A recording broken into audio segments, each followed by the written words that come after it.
I call to order this meeting of the Santa Barbara Unified School District Board of Trustees, Board of Education, for this Tuesday, December 11th, 2018. We will now stand and rise to say the Pledge of Allegiance. Mr. Matsuoka. I pledge allegiance to the flag of the United States of America and to the republic for which it stands, one nation, under God, indivisible, with liberty and justice for all.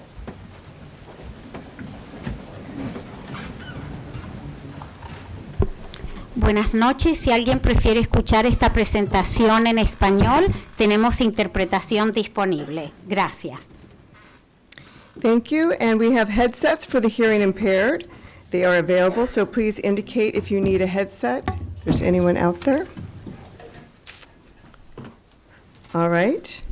We will now move to the administration of oath and of office, and we have Ms. Kate Ford and Ms. Rosemary Munoz, and we have Mr. Matsuoka, who will be leading that on. So I would like to invite Kate Ford to step down from the dais and invite Kristen Sneddon up to administer the oath of office.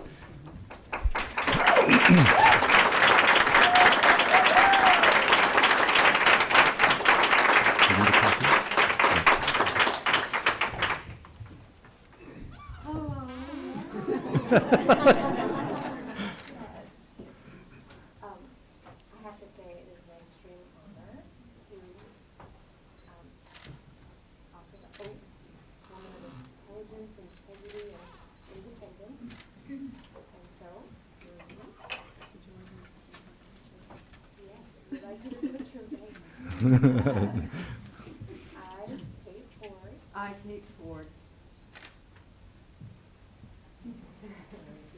I, Kate Ford, Do solemnly swear do solemnly swear that I will support and defend that I will support and defend the Constitution of the United States the Constitution of the United States and the Constitution of the State of California and the Constitution of the State of California against all enemies, foreign and domestic, that I will bear true faith and allegiance that I will bear true faith and allegiance to the Constitution of the United States to the Constitution of the United States and the Constitution of the State of California, and the Constitution of the State of California, that I take this obligation freely that I take this obligation freely without any mental reservation or purpose of evasion, or purpose of evasion, and that I will well and faithfully discharge the duties upon which I'm about to enter. Thank you, Christine.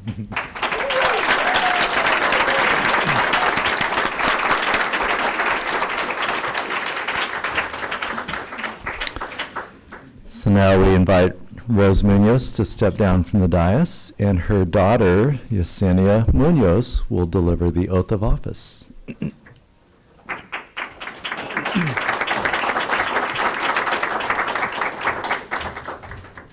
your right hand and repeat after me.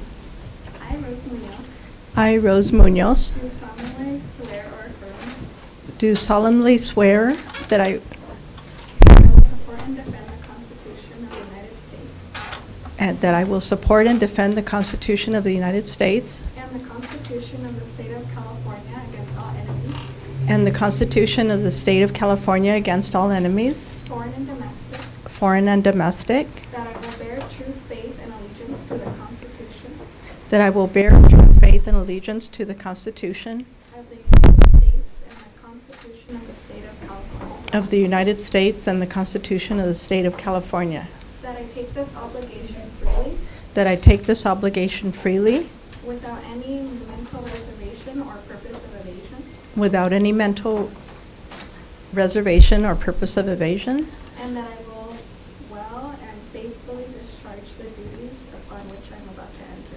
and that I will well and purposely discharge the duties about which I'm about to enter.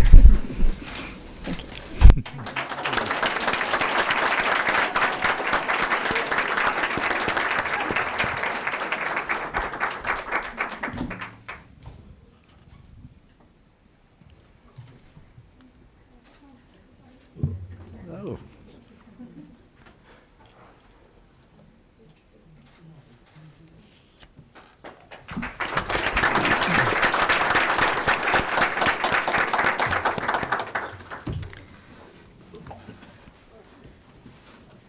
right, well, that's very exciting, and I welcome to the dais Ms. Munoz and Ms. Ford. Thank you. So moving forward, announcement of closed session action. We are reporting out case number 2018-19-T12 was approved. Moving forward to number 7, superintendent's report. Mr. Matsuoka. I have no report tonight. All right, moving now to board comments and correspondence. And I just wanted to say that it has been an honor and privilege to be the president of the board this year. We don't know who's going to be nominated for elections today, but it's been an honor and privilege to have been in this position this year. And we've had an exciting year. So looking forward to a new year and new opportunities with our board and with our district, working together as a team. I also wanted to note that since our last meeting, we had our coffee with the board at Monroe Elementary, and Ms. Capps and I attended that. And what was exciting about it was not only did we have parent involvement, but we had 2 students.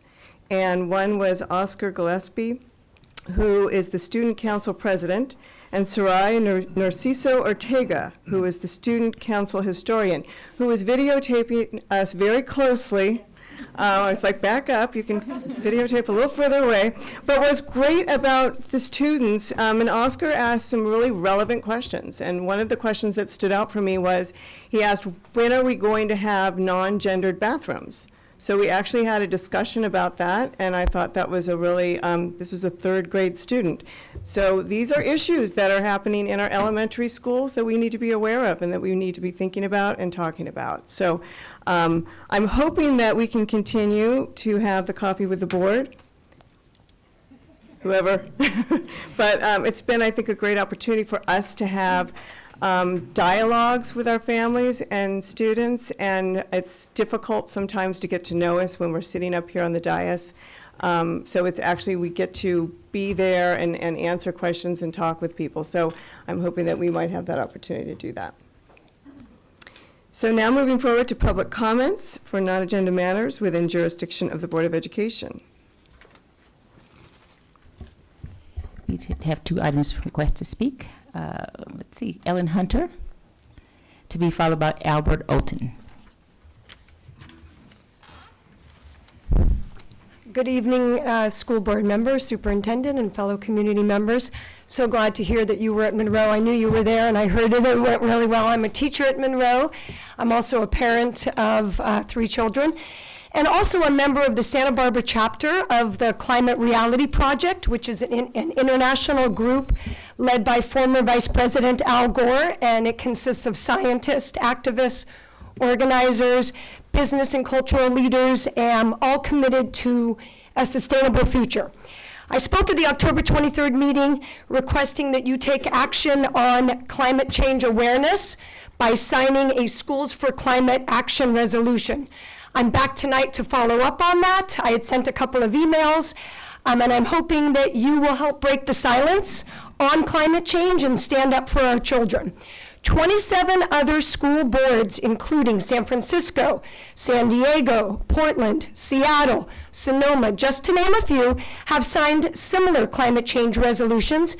By signing, you'd be agreeing with 97% of international scientists that climate change is real and that you refuse to be a silent bystander.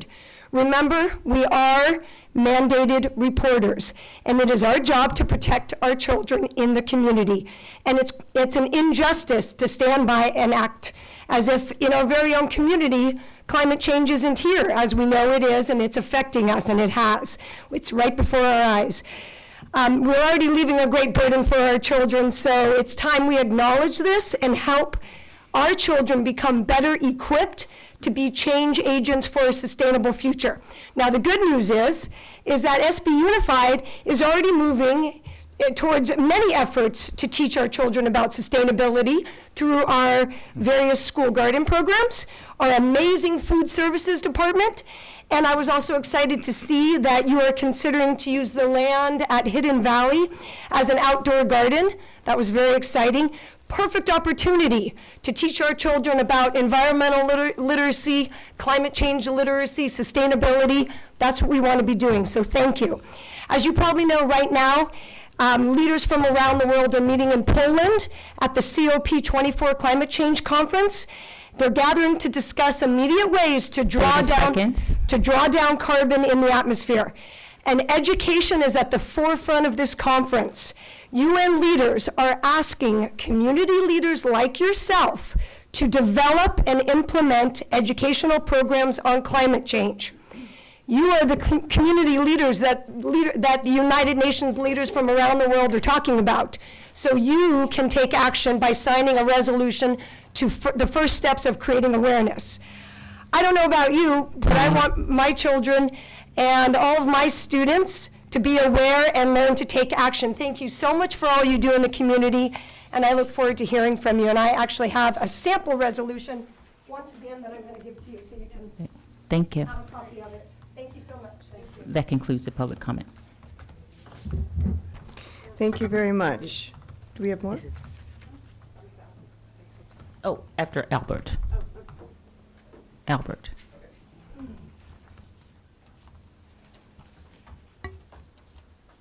Okay, guys, I'm going to start off with a quiz.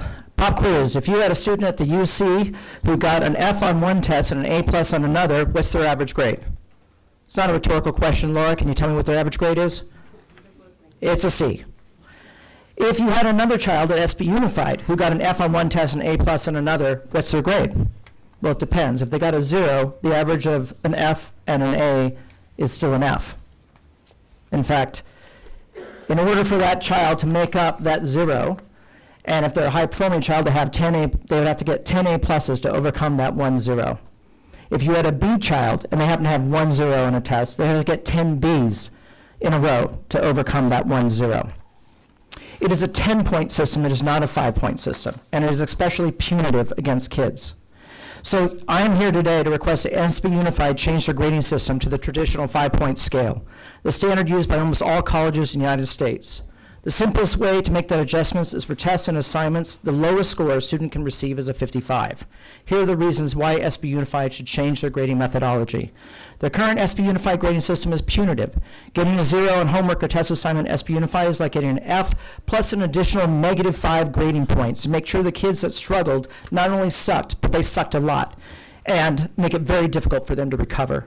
The current grading system is a poor measure of a student's aptitude, unfairly and excessively punishing them with 0s. And for high-performing students would require 10 A pluses to get an A back. And for many other capable students, potentially devastating for college opportunities. The current SB Unified system does not conform to grading system used by colleges or college admission officers. Admission officers won't know that in order for a kid to overcome a 0 score, that student would have to have scored 10 A pluses to get their grade back up to an A. If they had 9 A pluses and a B with that 0, it's still a B. The SB Unified current system for grading is not transparent. Parents may think the grading scale is A through F, but it is not. 40% is a G, 30% is an H, 20% a J, 10% a K, and 0% an L. By allowing teachers to assign scores lower than 55% and then allowing them to average them with other grades at SB Unified is using a 10-point scale, not a 5-point scale. The current grading system is demotivating, inspiring despair, not motivation. Imagine the kid who gets a 0 on a test, studies hard, and gets a B on the next test. They still have an F. What if they got an A plus? Still an F. 2 Bs in your F? You got a D. 30 seconds. Worse, the current grading system amplifies anxiety and mental health issues already prevalent among high school kids. Finally, the burden of this grading system falls most heavily on the students with the least advantages in school, ESL kids, ADHD kids, single-parent family kids, with no time to check and learn the Byzantine labyrinth of NEO to make sure their kids are prepared for tests.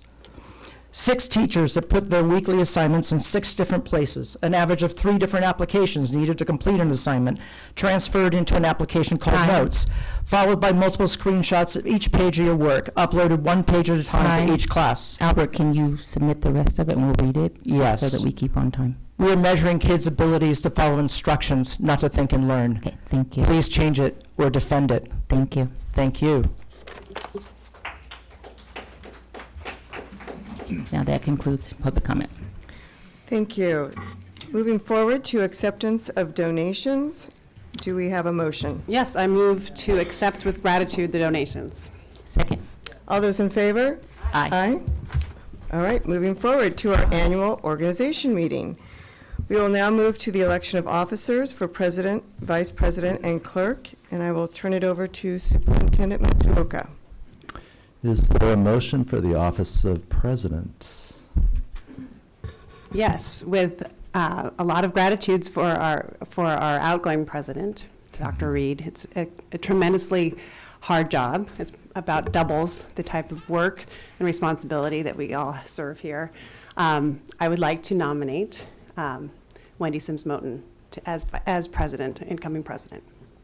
And I second it. All in favor? Aye. Aye. Aye. Any opposed? Congratulations, Madam President. Thank you. I think after that intro, I was like, well, Lord, wait a minute. In terms of that, I also want to just express my gratitude for your great leadership throughout the year. And I also just want to talk about, did you notice 5 awesome ladies on this dais? I just want to give a hand for the ladies. So I'm looking forward to serving this year and absolutely honored and proud to do so. So thank you. All right, with that, we will switch seats. We're going to do the musical chairs now.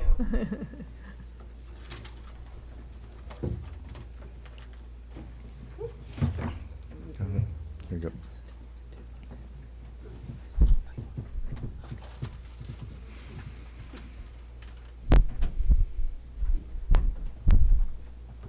And I'll now turn the meeting over to President Sims Moten, and she'll conduct the rest of the election of officers.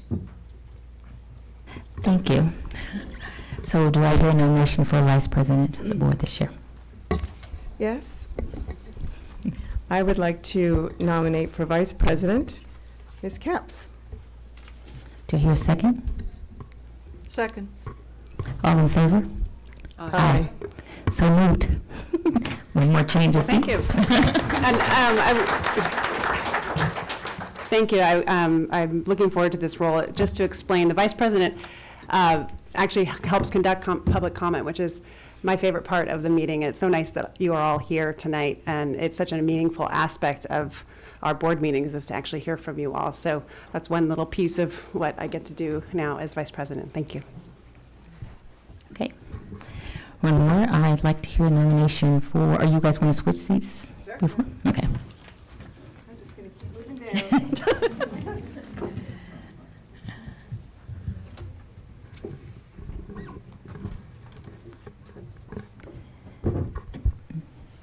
Next, we'll have a nomination for the clerk of the board. I think I'll make that nomination. I'd like to nominate Dr. Jackie Reed for clerk of the board for the year 2019. Do I hear a second? I'd like to second that motion. Thank you. All in favor? Aye. Aye, aye. Ms. Ford, did I hear your? Aye. Aye. Gotta make sure we're inclusionary here now. Gotta work it out. So, thank you so much. So we have our board seated, our president, our vice president, our clerk, and our wonderful 2 new members that are joining the board. I was just going to say, too, that I appreciate having been vice president, president, and now clerk, and it's an honor. It's an honor and privilege, so thank you. We also need to swap some nameplates around.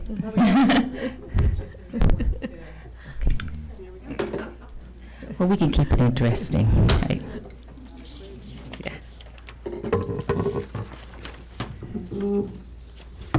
Okay.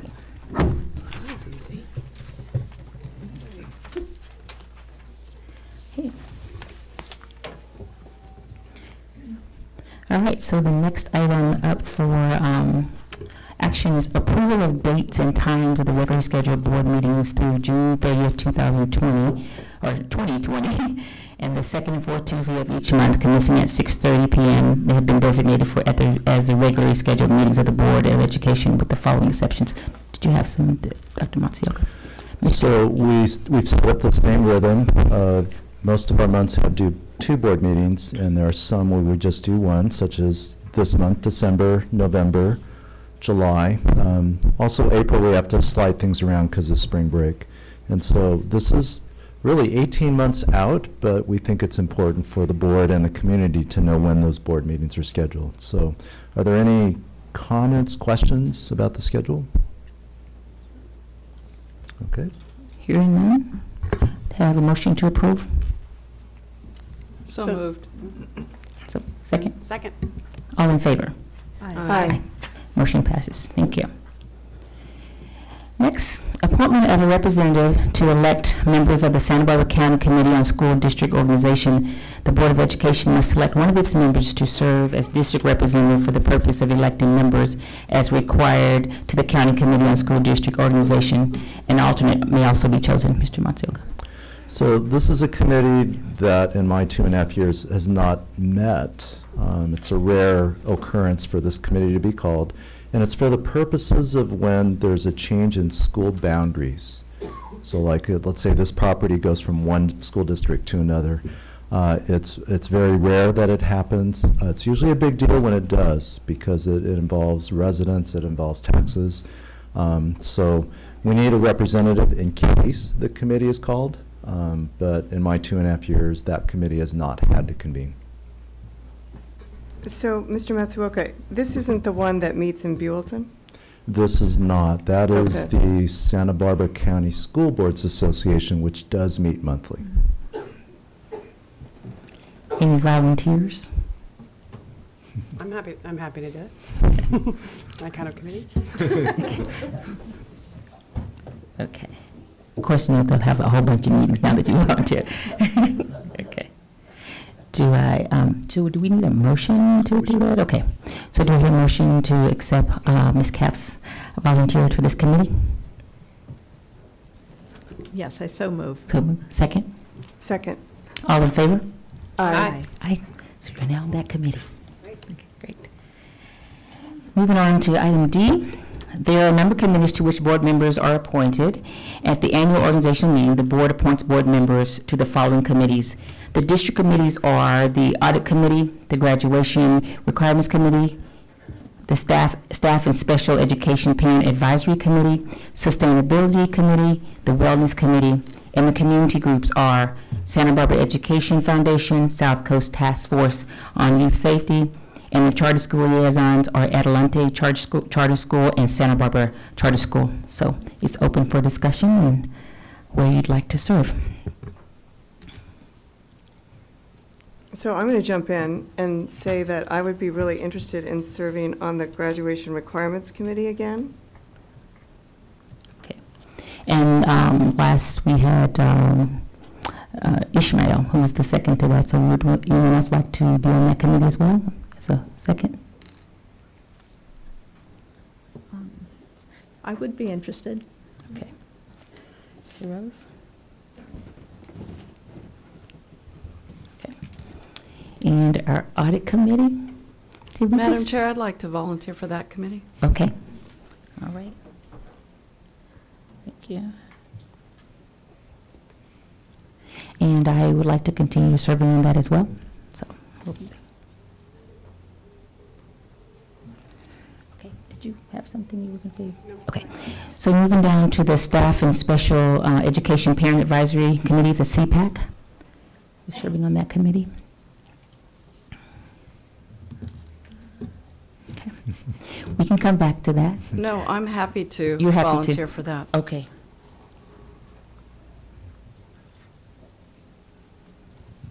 And if someone later decides to also be a backup to that, that'd be great. And next is our Sustainability Committee. Well, just a clarification, I believe that the Sustainability and Wellness Committee is one. That's what I've been, Have you? I don't did you know of serve on- another sustainability. I've been actively Right. participating in the Wellness Committee, and we've been doing sustainability efforts through that committee. It is one of the things that we are Yeah. looking at in wellness in relation to food services and so forth, so, and it's one of the pillars. So is there any reason why those two committees can't be combined and it could be the Wellness and Sustainability Committee since they're kind of crossing over, or? I have no objection to that. And I don't believe that there's another Yeah, sustainability I don't- committee. That's my question. Okay, so I'm happy to continue my service Okay. on those that No. combined committee. Okay. But if anyone else wants to join, there's a lot of new energy around both, around this one. Actually, I would love to. Great. Okay. All right. Moving on to our community groups, the Santa Barbara Education Foundation. I would like to volunteer and serve on that committee this year. I know Mr. Ish was on that committee last year, so we certainly have an opening for others if you decide later to add to that committee. Okay. And then at the South Coast Task Force on Youth Safety. Any volunteers as we bring I up might the, volunteer for that one. That meets quarterly, is my understanding. yes. Any others would like to serve on it as well? There's a room for an alternate as well. Okay, just know that that opening is there to do that if you decide later. Okay, so the charter school liaisons, Adelante Charter School, it's open for liaison from the board. I've been serving as a liaison. It's a wonderful school. I'm happy to continue, but if anyone would like to, it's a nice way to serve. The meetings are in the evenings, which is a little challenging for me. But if anyone would like to do it, otherwise I'll continue to serve. So, and what does that actually, I mean, with the liaison, what does it actually do in terms of the service of the board member? Is it something we need to continue? I know it started some time ago when these were new, but is that something we need to continue doing, or? I think it's valuable because I'm just in touch with the board chair. If I'm not at a meeting, I tend to meet with him for coffee. A lot of changes at Adelante have been happening and help them sort of understand the board process because they're not as directly involved. Okay. So I'm happy to do it with you, so that we Sure. could maybe take turns, if that works, so that if it's difficult in the evenings, but I would be very interested in being involved. Great. Okay. All right, so we have Ms. Capps and Dr. Reed serving on that committee. And then finally, the Santa Barbara Charter School. I'd like to do that. Ms. Ford. Okay. Any additional want to volunteer to be part of that committee? Is that meeting also in the evening? I'm not sure when that one meets, do you know? I think their meeting is at 4:30. Okay. So if you need time to think about it in terms of scheduling, that'd be great. Okay, let me just reiterate again which committees you're on and correct me where I need to be corrected. So on the audit committee would be Ms. Ford and myself. The graduation committee will continue with Dr. Jackie Reed along with Ms. Munoz, who is serving on that committee. We're still, Dr. Ford, ask Dr. Ford. I'm projecting what you're going to be, Dr. Ford. Ms. Ford will. No, go ahead. We'll be serving on the special educate, the CPAC, and along there's another opportunity if someone else later wants to decide to be a part of that committee. The Sustainability and Wellness Committee will now be combined, and Ms. Capps will continue to serve as that, as well as on Dr. Reed this year. In the community groups, we have Santa Barbara Education Foundation, where myself, and was there someone else going to serve with me on that one? Or were we just waiting to see? Okay. All right, and the South Coast Task Force Youth Safety is Dr. Reed. Good on that one? Okay. And then the school liaison, Adelante Laura is going to continue, Ms. Capps is going to continue, as well as Dr. Reed joining her this year. And then Ms. Ford will be on the Santa Barbara Charter School as liaison. Did I capture that correctly? Okay. And I think we had sent out in the packet the list of the descriptions of those committees. So thank you for your service, and we'll be moving on to our next agenda item. So next we're moving to the consent agenda item. I'd like to ask if any of the board members have any items to pull. I do. Okay. Agenda item 8. 8, okay. Staff would like to pull item 13. Okay. And I would like to pull items combined. I have the same questions for items 6 and 7. Generally, we do bring them back at the end, but if there's short questions that we can take care of right now, are there short questions that we can do, or do we need to bring them back later? Well, I don't know how short it is. I guess I could ask a couple of questions now. Okay, so I have 6 and 7, and I think your item is number 8. The Yeah. question that I had on 6 and 7 for staff is that I noticed that each of them are getting an increase, and I was just wondering what that increase was going to be allocated to.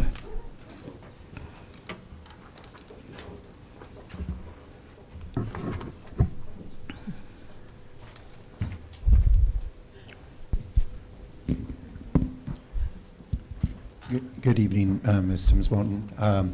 I would have to come back to you on more details around the proposed expenditures for those increases, although I know that traditionally what we have done is to help shore up any costs around staffing. Okay. And is this an annual amendment? Do they do that? I don't know this came last year, and so I just wondering if this is an annual piece, and so if we could just add what you traditionally do with it, unless it's something specifically that you're going to do differently than you have, so if we could just add that to the fiscal impact would be great. Yes, it is an annual amendment, and we can certainly do that. Okay, thank you. Then I'm fine with that. So I'm going to come back to you in terms of that. So is item 13, just want to pull it, or is there just a short discussion on it? Just a short comment. So in item 13, you will find a purchase order with Scott and Sons Electric and around the efforts of sustainability. This is to install our first electric car charging station in the district. Now, board members, you're going to have to give up your parking spot because that's the closest to the building, so we're going to run a conduit, and we will add an electric car charging station. It will be used, they'll use ChargePoint, which is a fairly ubiquitous car charging platform. And we are making plans to install car charging systems across the district. So we just wanted to highlight that. That's excellent. And if I can just clarify, is this part of that grant that helps, it was part of the Air Quality Control Board? Or no? Nope, we're, Okay. maybe Mr. Vizzolini can comment about that.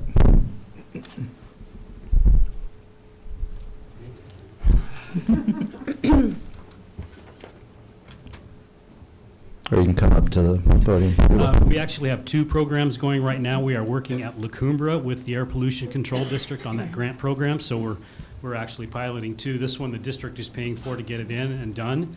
And we were actually at La Cumbra with a representative from the company that works with the APCD this week. That's great. Well, I'm thrilled about these car charging stations, and I hope that our employees are as happy as I am. Thanks. So back to item 8, Dr. Reed, you want to discuss it Yeah, I now? do have a few questions. So do you want to wait and bring it back? I'm or- wondering if that might be better. I don't know, Mr. Rickman might want to, I'm going to ask, and then if we think we need to go into further conversation. I see that Harding had previously had a .5 FTE Spanish teacher in instruction. I believe you're listed on this. I think it's Mr. Ramirez. Dr. Ramirez. Sorry. So Dr. Ramirez. And so I see that if they struggled to keep someone in place in that position. So my question first was why we weren't able to afford a 1.0 FTE Spanish teacher, why it had to be a 0.5. So good evening, Ms. Dr. Reed. That was something that came up as a discussion more broadly around the entire instructional program. The IB Early Years program does call for the exploration of a second language. In this case, the language that has been a part of the instructional program has been Spanish. That 0.5 position has historically been there. A lot of it has been because of the ratio of just the school size and the extent to which that has been explored. We've tried to staff it at that particular staffing level and has proven to be very challenging. The other challenge that has emerged obviously is with satisfying components around the entire component of the instructional program relative to visual performing arts, PE, and other program offerings that are part of the entire base program. So this is another way that we've been trying to get to a level of exposure and awareness in a foreign language. The idea of mastery in that foreign language has not been something that has come to fruition with at least the design of the way in which that staff was traditionally carried out. The number of minutes are very limited, and so that's part of what kind of brought us to this point. So I guess my question is then, has there been any research utilizing this Rosetta Stone in a school setting? I'm just wondering, has that been research that it's been successful in a school setting, in an elementary school baccalaureate program? And I guess I would just question too why we wouldn't want to look into first seeing if it might be possible to have a full-time teacher, Spanish teacher. Let me address the first question about its effectiveness. The Harding is the only school that has that as a program offering, has language as a core program offering within our elementary schools around a world language. The extent to which Rosetta Stone has proven to be, or an online platform, has proven to be effective. I've seen it largely at a secondary level, not necessarily in the elementary space. So we wanted to try it this way with this model currently, but that is something we can certainly explore for the next hiring cycle if that proves to have limited exposure or limited in terms of the ability for students to access and entertain language. Thank you. I just would think it would be important to have some understanding of the success rate or where it has been happening in other schools, just to get best practices of how that is being implemented. And I guess my other question would be, when do you foresee having, if you're started, when are you thinking of starting this in the Rosetta Stone? This item has been, we've been in discussions, I've been in discussions with Ms. Pinkley. Okay. Just back and forth around what the right, scope of contract has been. That's why we landed on 1 year.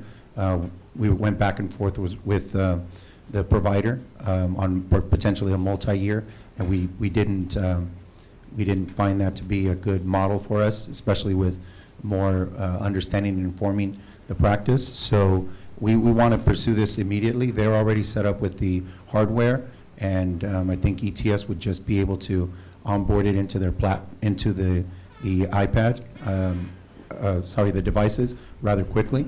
So we can push this out as early as this week or the following.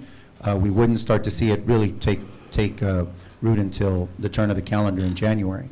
But we would very quickly start to determine whether it's even a viable means to support the language component as part of the core program. Thank you. I would just love to get a information back when you are planning to assess it, to give us an assessment of the success or not of the program, for us to consider either moving forward with that or maybe rethinking having a full-time staff person in that position teaching Spanish. Absolutely. Thank you. Additional questions or plan on that? Can I have a motion to? Before we vote on the whole consent agenda item, Dr. Ramirez, items 6 and 7, are those time sensitive? Do we need the board to vote tonight and then we'll provide backup info later? I believe so, because we're just trying to meet some deadlines, so we can certainly loop back with some information for the board. Yeah, I'm okay with moving forward on that. I just think that it's come before us before, and that's always missing. So if we could just include that, if it's going to be an annual thing, if we could include that, and we don't have to pull it each time. Absolutely. Okay, so move approval. Can I get a motion to move approval of the consent agenda? So moved. Second? Second. All in favor? Aye. Aye. Motion passes. Thank you. So next, we're moving to, actually just right on time, to our public hearing. So I'll close this meeting. And not as loudly as Dr. Reed, I will open the public hearing. Dr. Vecchio, the second reading of the sunshining of the California Schools Association for Successor Contract Negotiation with the Santa Barbara Unified School District. Thank you. Good evening. Congratulations, Ms. Sims-Moten, Ms. Capps, on your new appointment. Welcome, new board members. And thank you for your service, Dr. Reed. as president. This item before you is simply the second viewing of our CSEA's Sunshine proposals for their negotiations for 1920. We would like to bring this back on action in January, and then that'll allow us to go forward with negotiations with CSEA after the first of the year. Thank you. Any questions? Comments? Sounds good to me. We'll see it on January for action. Thank you. So now we'll close this public hearing and open back the public meeting. So now we'll be moving to item H, the action agenda, student discipline. In the case of 48918. Good, we're skipping number 1. Yes. 201819-10. Motion?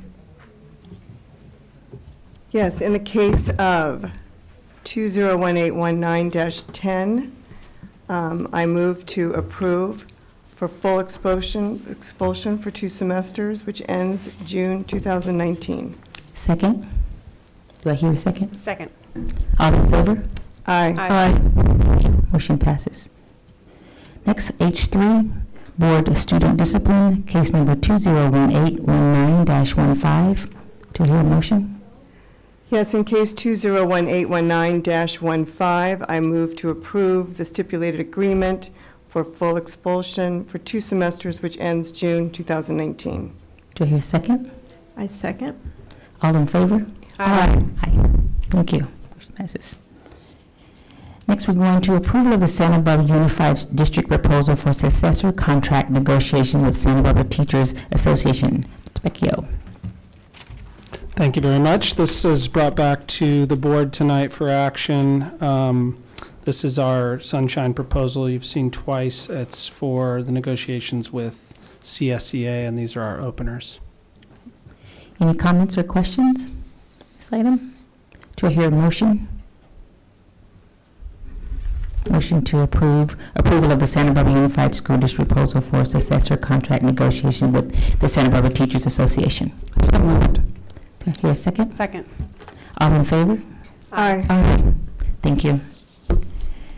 Okay, and then item 6, approval of contract with Leadership Associates for the recruitment and hiring of the next principal at San Marcos High School. I believe we have some Yeah, comments. we have 3 public comment on this item.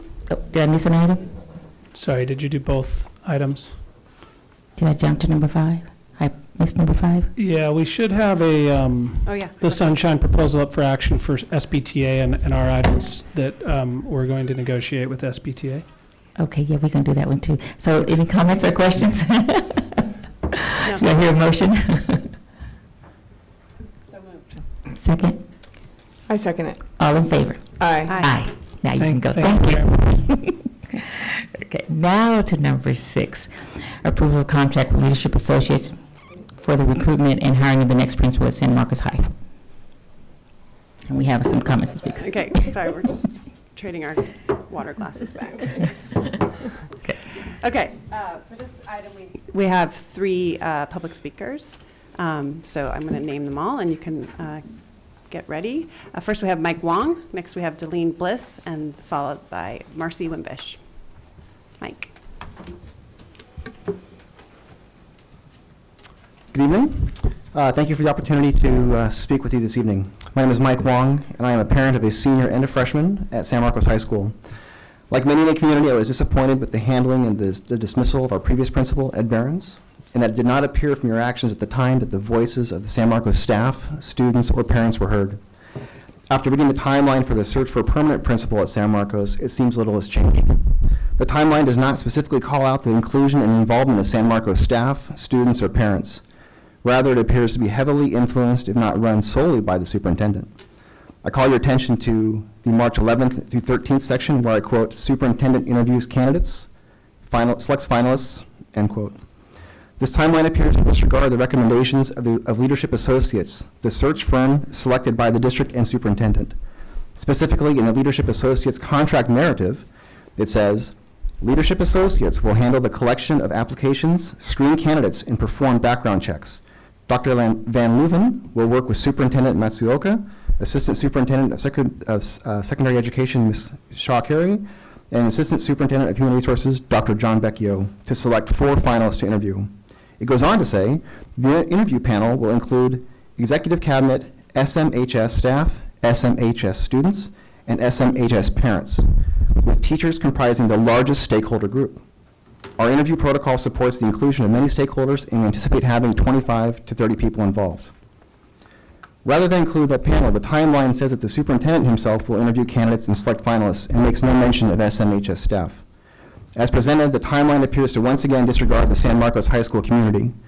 If I've misinterpreted the presented timeline that defines the process to find our next principal, I strongly and respectfully request that it is rewritten to clarify and include San Marcos High School staff, students, and parents that are selected not by the superintendent, but by Assistant Superintendent Becchio.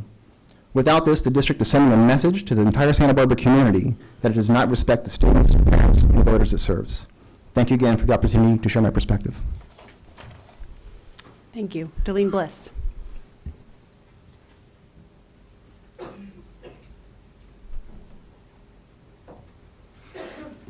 Thank you for your time. Welcome, everybody.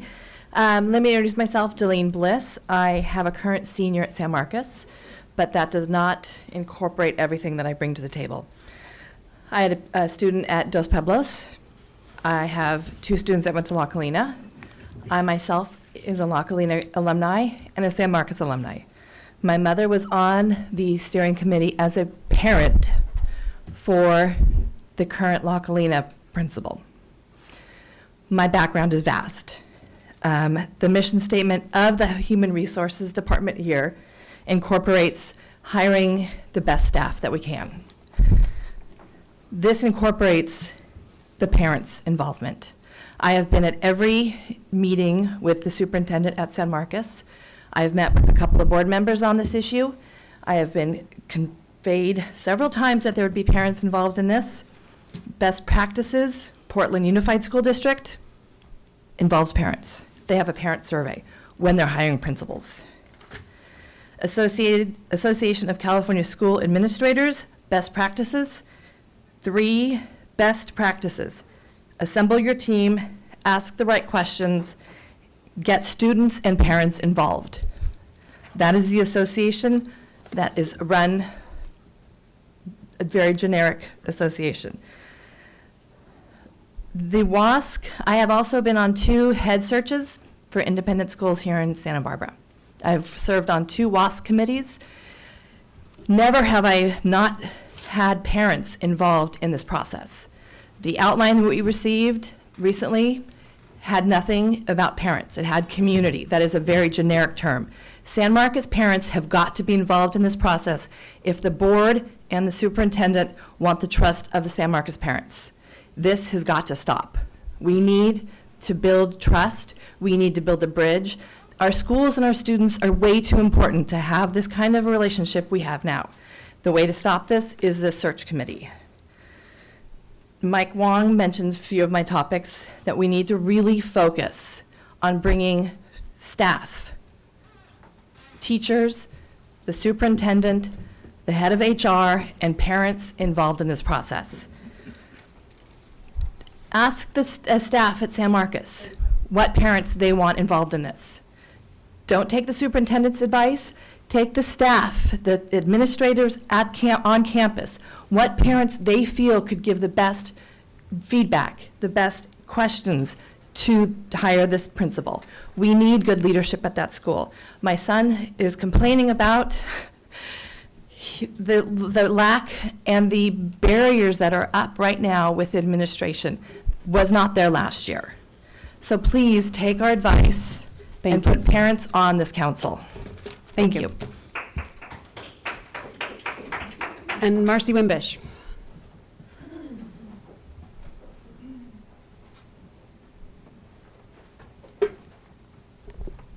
Hi, my name is Marcy Wimbish, and I'm a parent at San Marcos High School.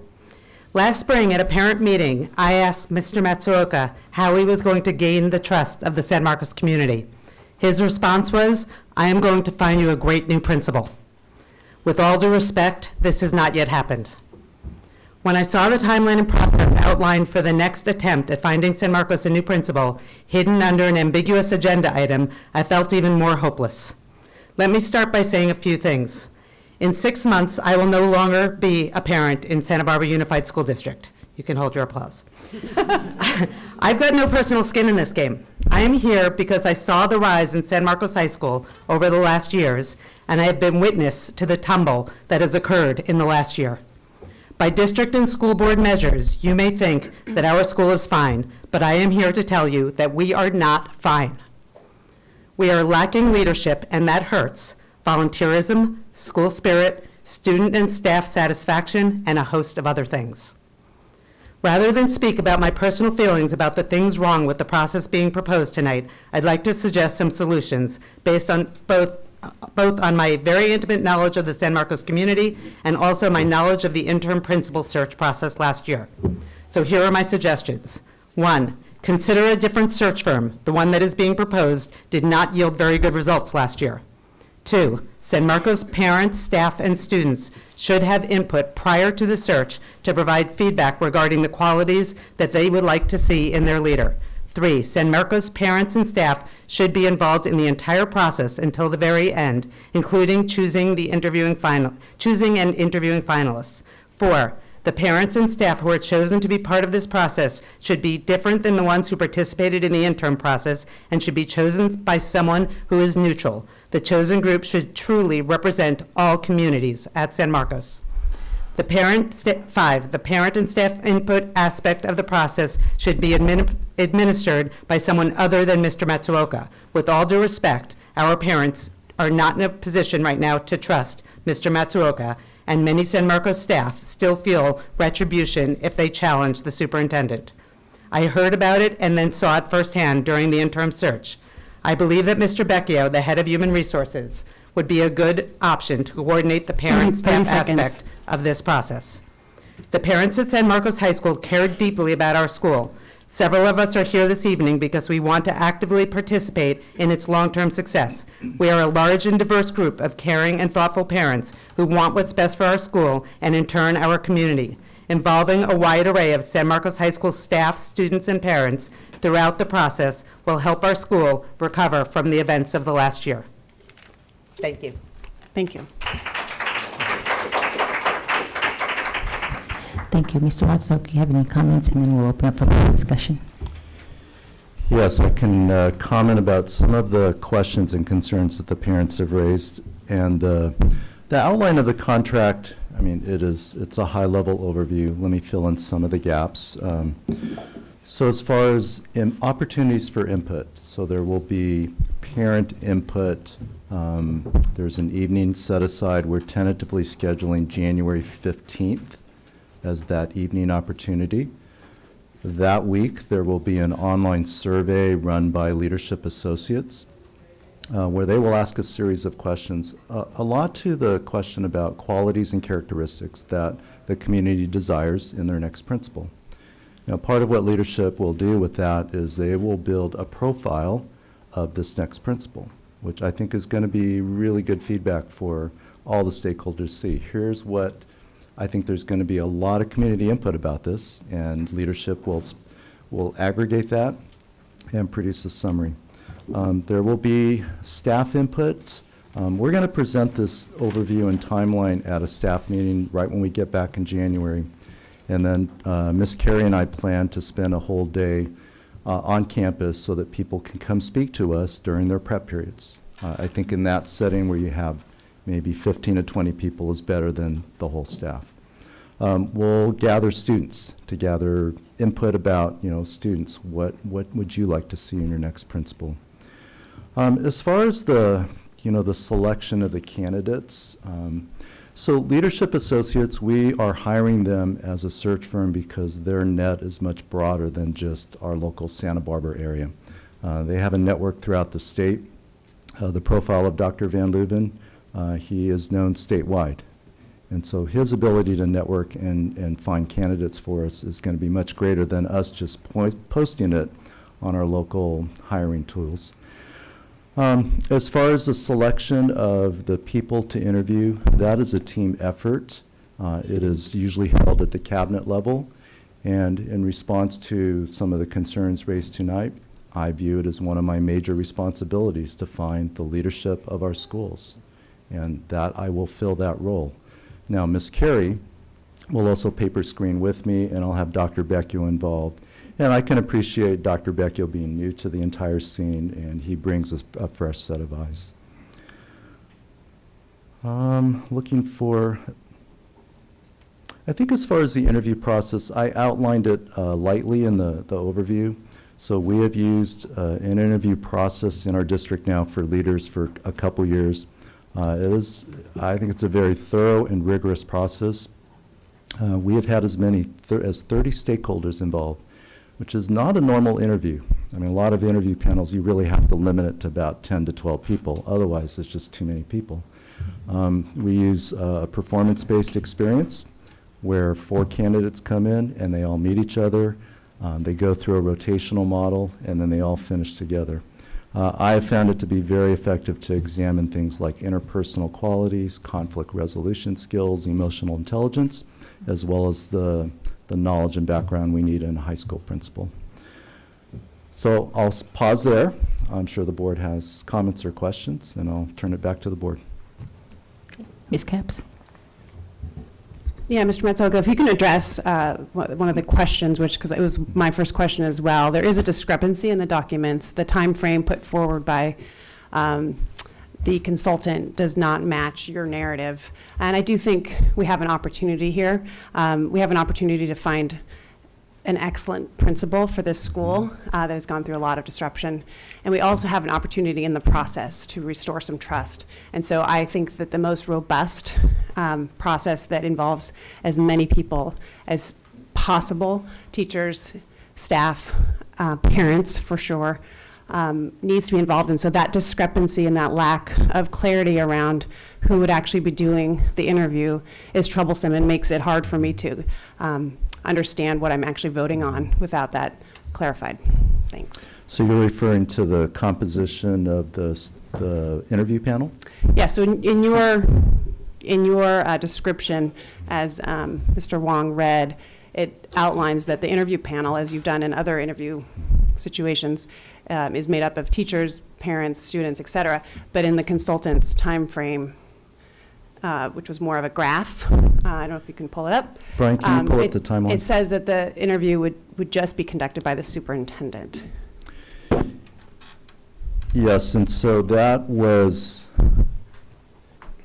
a statement that was in the original document. Ms. Capps pointed that out to me, and so I didn't even check with the consultant. That was actually an error in that statement. So the interview process will not be just me. It will be a panel of about 30 people. And I thank you. I regret that. I think because that was put out on Friday, it has added to a lot of confusion at best, and added again potentially to the mistrust of how we're going to conduct this process. And I can just speak for myself. This is one of, if not the most important thing we're going to be doing this year. I know we need to get this right. I know your school has been through a ton, our school. And so this is just a very unfortunate error because it's not the way we want to get out of the gate. So I'm glad you fixed it because again, I noticed it yesterday as I was preparing for this, and it was an alarm for me. And I, again, just regret that the message sort of went out that parents would not be involved in the interview process when, in fact, that is not the case. That's Ms. Ford. Well, I have to say that I completely agree with Ms. Capps because, you know, for the last 6 months or so, it's been a pretty intense campaign and election process. And what was clear was that parents and teachers and really this community wants a greater level of accountability and transparency. And the process that came out that was publicly shared with everyone didn't indicate that kind of transparency, and as you can see, has created some continued mistrust.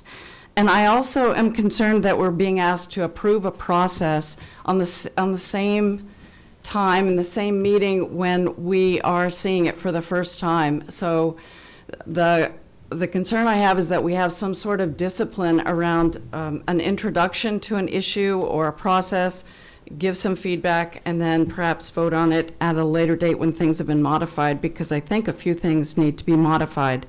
First of all, I hope that you're describing something like a community forum, Mr. Matsuoka, because I understand that you may have done something like this last spring, but you have a whole new 9th grade, and the 12th grade is now gone. So if every parent had an opportunity to talk to the consultant and or you, I think it would really add to the trust factor.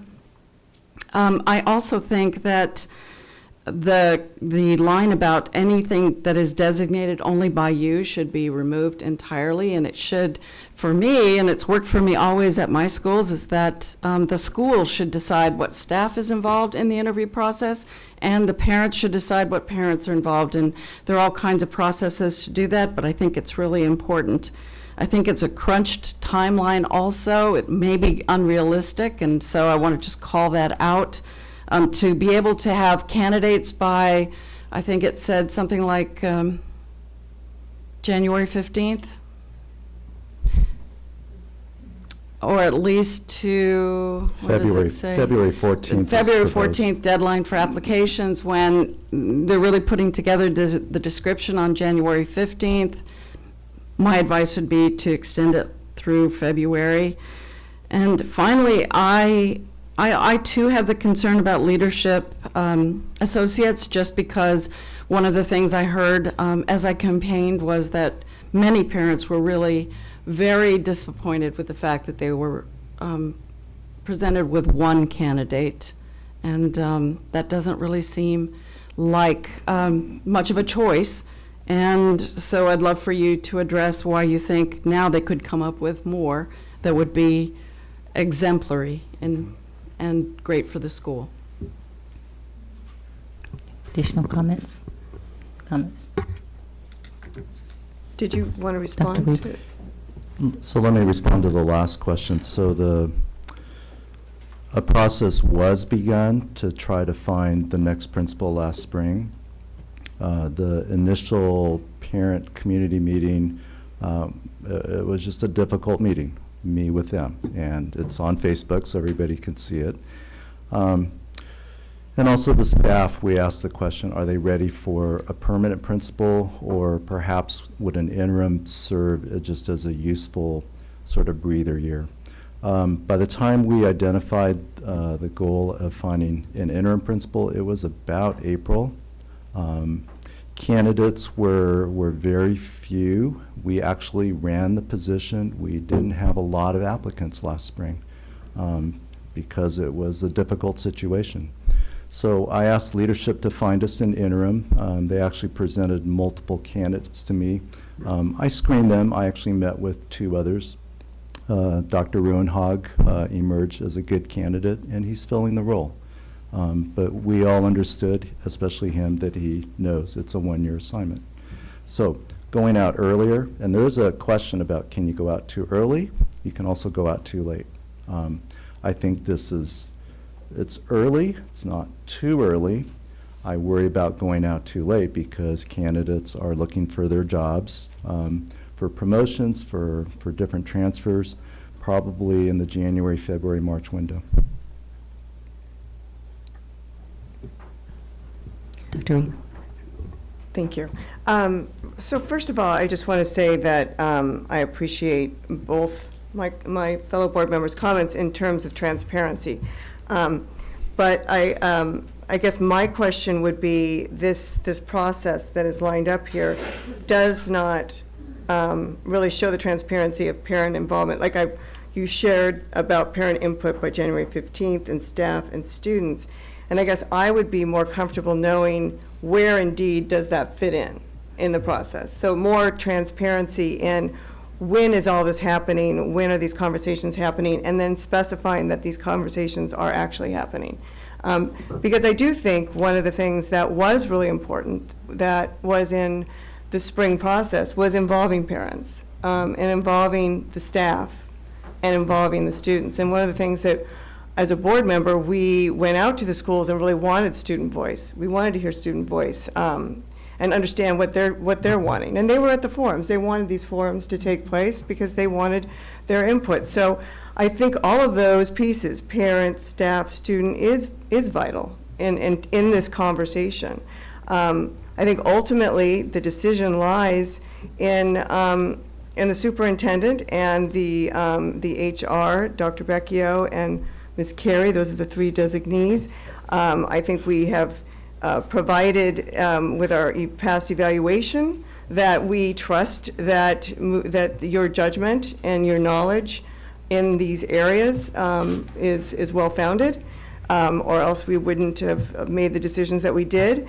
But I would wish for perhaps maybe a new timeline. I think your comment about having something in advance of a meeting to make a decision on would be a very smart thing, so that perhaps what I might throw back is I'd like to see this revised to inform us as to the additional opportunities for parent involvement, staff, student involvement, and sort of maybe more detailed, processes that are going to be taking place, so that I would feel that we were really looking to ensure that we're getting the feedback of everybody involved, and really to gain the trust. It is important that we gain the trust, and it is important that we also trust in the leadership that we have currently. So I would like to see how we can bring this together. Yeah, that's actually my suggestion, and thanks for teeing it up. I don't share concerns about leadership associates necessarily, just in part because I want to move forward with the contract so that the work can get going. But I would only want to do that if this time frame can be revised and much more specific and made public. So that we can have this opportunity again. So if that can happen, that's my suggestion, I would want to move forward so that the search firm can get going like tomorrow. But that this is filled out with much more detail and specificity about timeframes, and actually, again, it's just vague, and I think everyone deserves to know exactly what's happening. Another, maybe perhaps more minor, but I want to raise this because of one of the parents who flagged this. With our new president, I think your role is to help with the agenda, and as a communications person, things do sort of seem like they're hidden. I know they're not hidden, but if we can improve the way that items are agendized, so with the public view in mind, so that if you're a parent and you're curious about the San Marcos principal search, it jumps out at you, and this doesn't. So if we can it's been something that's kind of on my mind since I've been on the board, but with this opportunity of a new president, if that could be my gentle suggestion, that we don't sort of get sucked into this bureaucratic language that's very obtuse. Thank you. Madam Chair? Yes, Ms. Ford. So I totally agree, and I'm wondering if it's possible that in order to move ahead with this really important priority for the district and the board, that we could approve the contract but not the process. I think it was sort of added on, and it's right there in the agenda item, but instead request that the more robust, clear, detailed, and reflective of our concerns process be presented to us in January. So I'd just like to thank and respect all the comments made on the dais. And I just want to comment in terms, this has been a very difficult year, and we're still making steps toward making things better. And we know each day builds trust each day in terms of that as we begin to openly talk about the process, how it's making us feel. I don't need to repeat what has been said here. I'm in agreement with moving it forward. We've got to move forward on it. We've got to start making this an important issue where you start to build that trust of the fact that we're doing stuff, and we're gonna have to go back and forth on that. We're gonna have to trust that some days are gonna be good, some things are gonna be bad. But we've got to move forward on this. And I appreciate all the comments in terms of this, and we have to make that step. I agree with approving the contract itself, but making a much more detailed process so that we know for sure what we're doing, that we understand the process in which we are approving today. So I think we have to move forward. Mr. Montserrat, I think you've got some direction and comments from the board that I think we need to include, that you need to come back with us in terms of that process. But I think it's also important that we really do keep in mind the feelings that are so deep about this. And I tell you, it was a really tough year to be on this board, to sit and have to be accountable to you as we should be in terms of the public who have put us in here and appointed us. We do take it seriously. There are times that there are going to be decisions that we don't all necessarily agree on, but if the center of what we do is our students, then that's always where we can always come back to the commonality in with regards to how we move forward. And I do think that we can certainly move forward, and it will make us stronger on the other side, and it will build that trust. And we don't expect that trust is going to come back today, but over time, I do believe that it will. We just have to give each other a break with regards to that. So let me summarize what I'm hearing tonight. I appreciate moving the contract forward because recruiting is everything. So we'll have leadership associates post the position. We're also going to post it on our HR channels. I heard the request for detail, all right, and specificity. So we will build that out. We'll bring that back on January 15th, and then the board will have a chance to review that, ask questions, and I'm sure our community will have some input as well. And a couple more comments. How far in advance, because I did hear in terms of our advance to get that information before we come to the board. I don't know in terms of timing for you to get that information to us.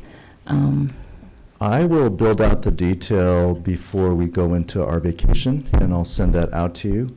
Because some of the meeting dates are set for, we've got the parent input meeting scheduled for January 15th.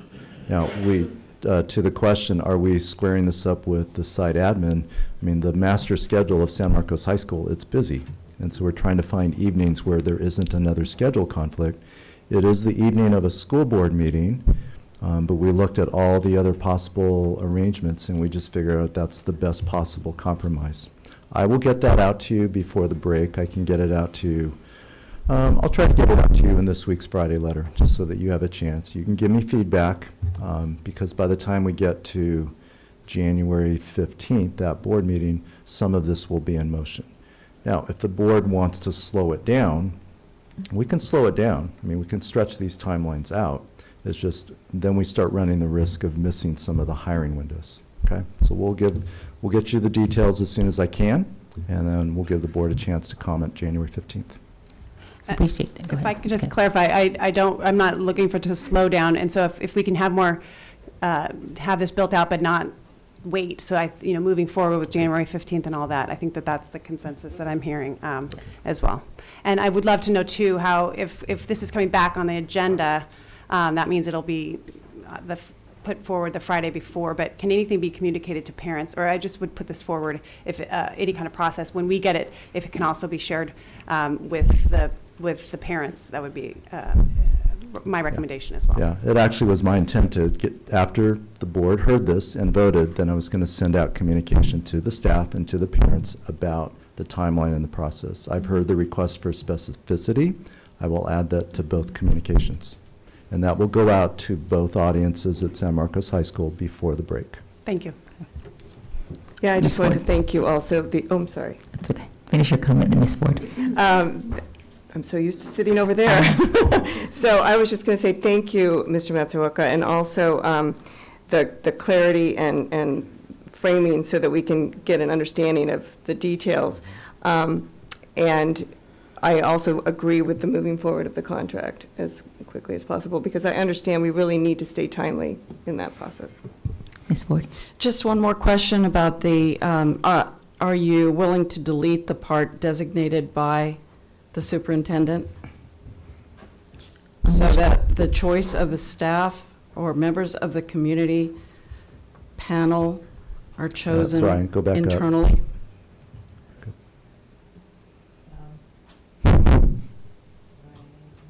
So I think I can answer your question. You know, some of the language in here is leadership associate centric. I'm watching people's eyes. So it's written from the perspective of the consultant leadership associates. I talked to Dr. Van Leuven today. I said, your role is to find us candidates and to do some of the research about it. But as far as everything else, we as a school district are going to run and own that process. And as far as, who decides about who sits on the panel, I think that's a really important question. I hear the concerns from the parents here. And it's got to be parents from all different perspectives of the school. And even some who are not happy with me. All right, I respect that. But I'm also asking people, are you ready to look at the needs of the school in a balanced view?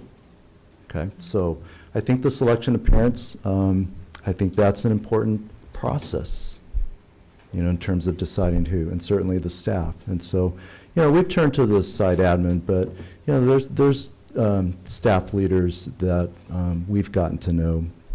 And then we'll think about what community members are involved.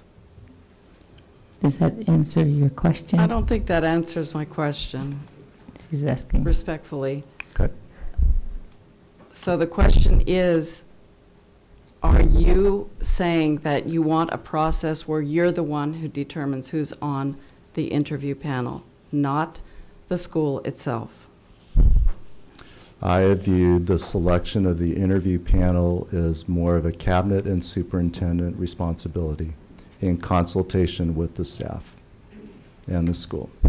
If you're asking for that to tip more towards the school, I'd like to hear from the entire board.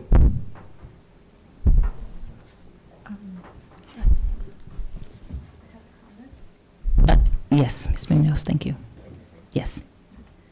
I think that communication and transparency is, very important to me as a new board member, and finding out, and deciding how it's going to happen and be more inclusive of all the parents.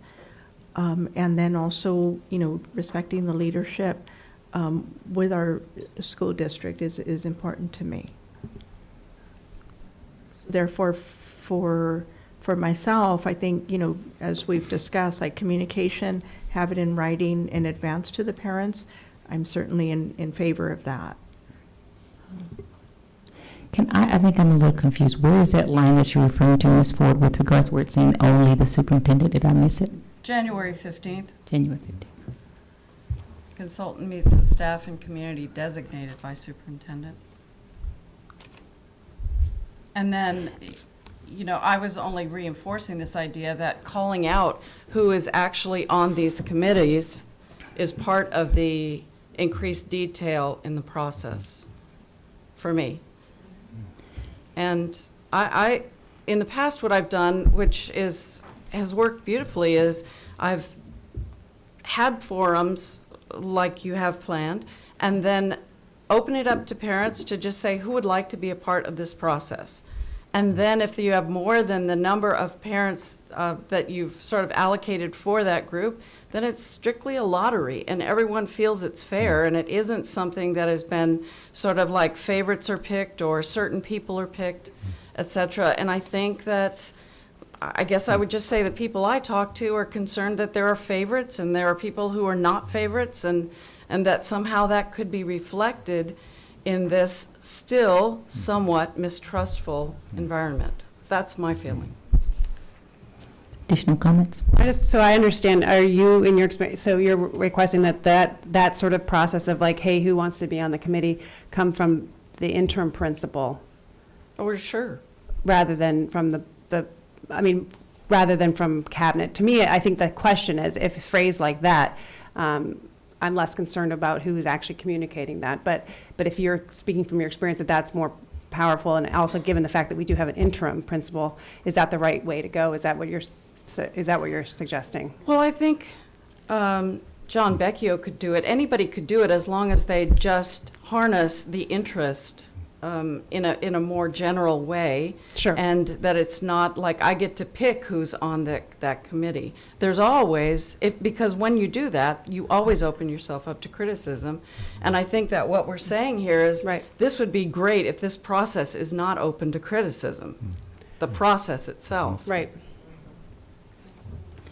I agree. So, Ms. Dodd, so is it something that, with regards to the comments, is something that you can consider in terms of taking a step out of that piece and again, that next step toward creating much more trust and transparency? Yeah, I like the word you mentioned is lottery, because it means that it's an unbiased process about who it represents that group. I mean, ballpark, I think we could have about about 5 to 6 parents on this. Now, I think we should have parents from all different cross-sections of the school.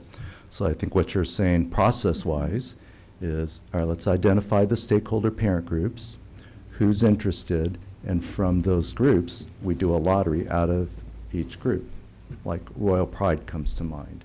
The ELAC, DLAC community. I think there's some specific parent groups we could identify who's interested, but then the final decision is by lottery. Yeah, I could support that. And sometimes what I would do is just leave it open so that like maybe 5 or 6 were through the lottery process, but maybe leave the staff have the the possibility of adding 2 more of their own choice so that they make sure that all the groups are represented, or that, for example, a specific parent or interest is represented. But anyway, I just don't want to belabor the point, only to say that I think there are other ways to do it rather than you picking only. Okay, and we're going to move on from that, but you've got the direction in terms of that, and take into consideration particularly about where we're on this item on 15th, making sure that all folks, and it's not just you, so that it's not just pointing at you. So, do I have a motion to approve this item? Yeah, I move to approve the contract with Leadership Associates for the recruitment and hiring of the next principal at San Marcos High School. Do I hear a second? A second. All in favor? Aye. Aye. Aye. Motion approved. Thank you. Thank you for that great discussion, open discussion, and transparent discussion. So we move on to action agenda item number 7. Thank you. Approval of the use of the site funding for Library Quad Improvement Project Phase 1 at San Marcos High School. Mr. Bizzolini. Good evening, Board.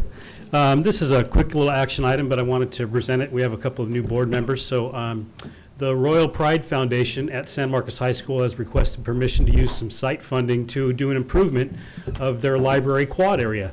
The idea is that it's currently a grassed-in area with some tables on it that students like to use, but it's not ADA compliant, and it's not too beautiful, right? It's a grass area. It doesn't get watered enough. So I put a little slide deck together. So for perspective, the project location is in the library quad, which is surrounded by the Greek Theater, the office, the library, and the academic wings. This is what it looks like right now. So the idea is to remove this stuff. Some of the trees would stay. And this is a very popular space for students during the lunch period. And it's also now a place where, if improved, the library could use it as an outdoor teaching area. So there could be a multi-function there. So here's the design is by Earthform Designs. So they are a landscape architect in town, and they've done several projects at San Marcos High School. They did the landscaping for the B-Wing. They did the landscaping around the gym, and they did the landscaping around the Greek Theater. So they've had quite a bit of experience, and we're pretty happy with their work. And so this shows the improved area from the top. The round circles are new tables that could receive umbrellas. You can see the blue rectangles. They're actually benches that are around the perimeter. And the red are the pavers, and they are using those as a fundraiser, so they will actually have donors' names on them. This is a second view that shows some additional shade trees that are going in that same area. So they would like to use Royal Pride Foundation money to do this, and if approved, we'll grant a contract that the school district will administer, and we'll have an inspector that's on site currently looking at the ADA bathroom project, make sure that this goes in per plan. So I would like to put that up for questions, and if approved, we'll get it built. Any questions or comments on this item? I did have one question, Mr. Bizzolini. On the quote, I noticed that the bid did not include purchase of materials and benches and bricks. That's correct. I first want to thank the Royal Pride Foundation for coming forth and funding this project, but I just want to know where that funding would be coming from to do those materials. Right, so the Royal Pride Foundation is doing two things. They're doing the purchase. They are allowed by law to purchase materials without going to the district to administer the contract. So they have the pavers already on site. So they've purchased those, and the benches are going to be, they are actually going to be purchased by us. So typically in a situation like this where we have a fundraising effort, the district pitches in and helps with the soft costs for the landscape architect, for the inspectors, any testing, things like that. Royal Pride reached out and got this done ahead of time. So we didn't have the opportunity to spend our money on that, so I offered to change and buy benches for them. So we'll help them purchase and install those benches after the pavers are done. The benches are actually installed as an in-ground unit, and they're outside of the pavers, so it'll be in the landscaped area around it. Any additional comment? Dr. Reed? Yeah, I just wanted to acknowledge it looks amazing, and to thank the Royal Pride Foundation for supporting this. Do I hear a motion for approval? I move to approve. So one moment. Did you have something, Ms. Meadows? No. Okay. First, I have a motion. Do I have a second? Second. All in favor? Aye. Aye. Motion passes. Thank you. Thank you very much. Yes. Moving to item number 8, positive certification, first interim financial report for fiscal year 2018 and 19. Ms. Jate. Thank you, board members, and welcome our new board members. So I'm sure you've read through the narrative, so I'm going to kind of go over the, not talk about the executive summary. You can, I'm sure you've already read that. So I'd like to spend some time on the unrestricted side of the budget tonight. A lot of times we kind of look at the budget as a whole, but we like to call that operating budget our unrestricted side of the budget. And basically, on the unrestricted side of the budget is 90% of what we do. Most of our staff is paid out of this. Our largest chunks of revenue come into this side of the budget. And so I think we need to spend some quality time on the unrestricted side, or the operating budget. So what we have here tonight is the difference between the adopted budget and the first interim. And with the first interim, you have a lot of changes, because at the adopted budget, you start it about early May, you finish about the first board meeting of June, you go to press, and then it's done. The state of California doesn't pass its budget until the 15th, if they do it. They have been doing it lately. The federal budget is not even approved until September. And so we don't know a lot of information. We don't know how we're going to end the year for 17-18 or the prior year, because not all invoices are in May, and not all the expenses are accounted for. Some revenues come in at the end. So there's a lot of unknowns. So it's probably one of the, called it several different things, but I'll say the weakest budget is the adopted budget, because there's so many unknowns and there's so many assumptions that we make in the adopted. So then we get to first interim, and it's as of October 31st. So we have some data. We have a couple months of payroll for certificated. We have classified 12-month employees that we can really look into.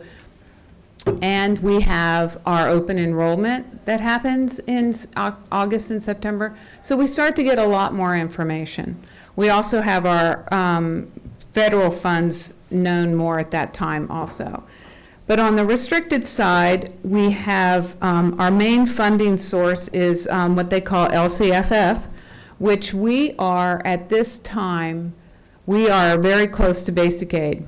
So last year, in 17-18, we were designated as basic aid because we had a lot of one-time property taxes come to us, which we do not have this year. One was a sale of property with RDA, and then we got an influx of prior year property taxes from the county auditor treasurer's office that released them because of their financial system that they use. They had some issues with. So we got a big influx of property taxes. So in 17-18, that put us into basic aid. So the state of California, in April, our P2 timeline, they look at us and say, oh, Santa Barbara's basic aid now, or community funded. And I'll use those terms interchangeably because they used to say basic aid, now they're saying community funded. So anyway, but we know more now. We know our property taxes, we know our enrollment, we have projections for ADA, so we have more information. And right now, we're saying that 18-19, we will be very close to basic aid, and if something changes in the property taxes, we could be in basic aid. But we also lose some supplemental property taxes because the state of California is saying we're basic aid, so the county auditor treasurer says we basic aid, so we don't get those property taxes, even though we know we're not. So there was a slight change from adopted budget to first interim on the LCFF, and it's only $126,000. And this was due to property taxes did come in higher. We always budget about a 3% growth in property taxes. We had a 4.97%, so it went up about 1.97%. But we also have this interchanging EPA money that we get, and it's kind of a hard concept, but if you're fully into community funded, you get it all. If you're way into LCFF, you get it all. But if you're teetering on that line, that EPA money, they reduce it because they're not going to give you that EPA money to put you into basic aid. So even, Mr. Tate, can you explain what EPA money is? oh, I'm sorry, it's the Education Protection Act. So when our property taxes went up, our EPA went down, so that's why you don't see a huge increase right there. So if you think about it, almost a 1% in property taxes is about $1 million. So you would think, well, we got more property taxes, why didn't it go up? Well, the EPA went down. Because it didn't get us into basic aid, but so it lowered our EPA. And it's kind of hard to imagine, but trust me, that's how it works, and it's ridiculous, but that's how it works.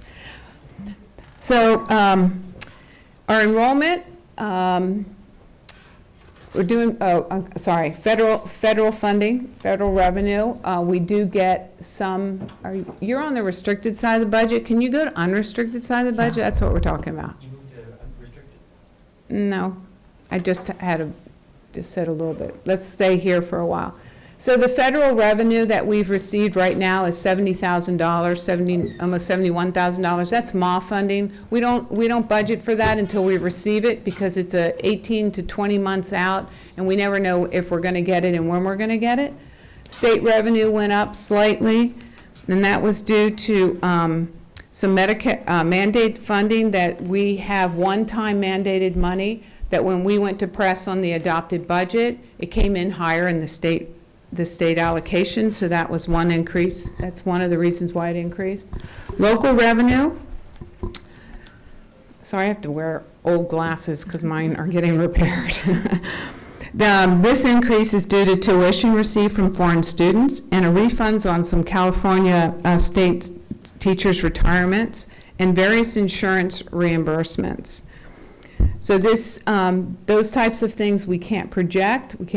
We don't anticipate them in an adopted budget. So that's the influx there. Can I ask you a question on that, Mr. Tate? So I get that you know what you know at the time of the adopted budget, and there's things that are happening along the way.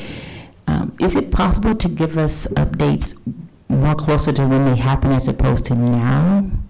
Because it looks like there's huge jumps between the adopted. I mean, I'm just asking. I know it's another ask in terms of staffing, because did it just like this 70 million that, or yeah, 70, is that million? 70,000. 70,000.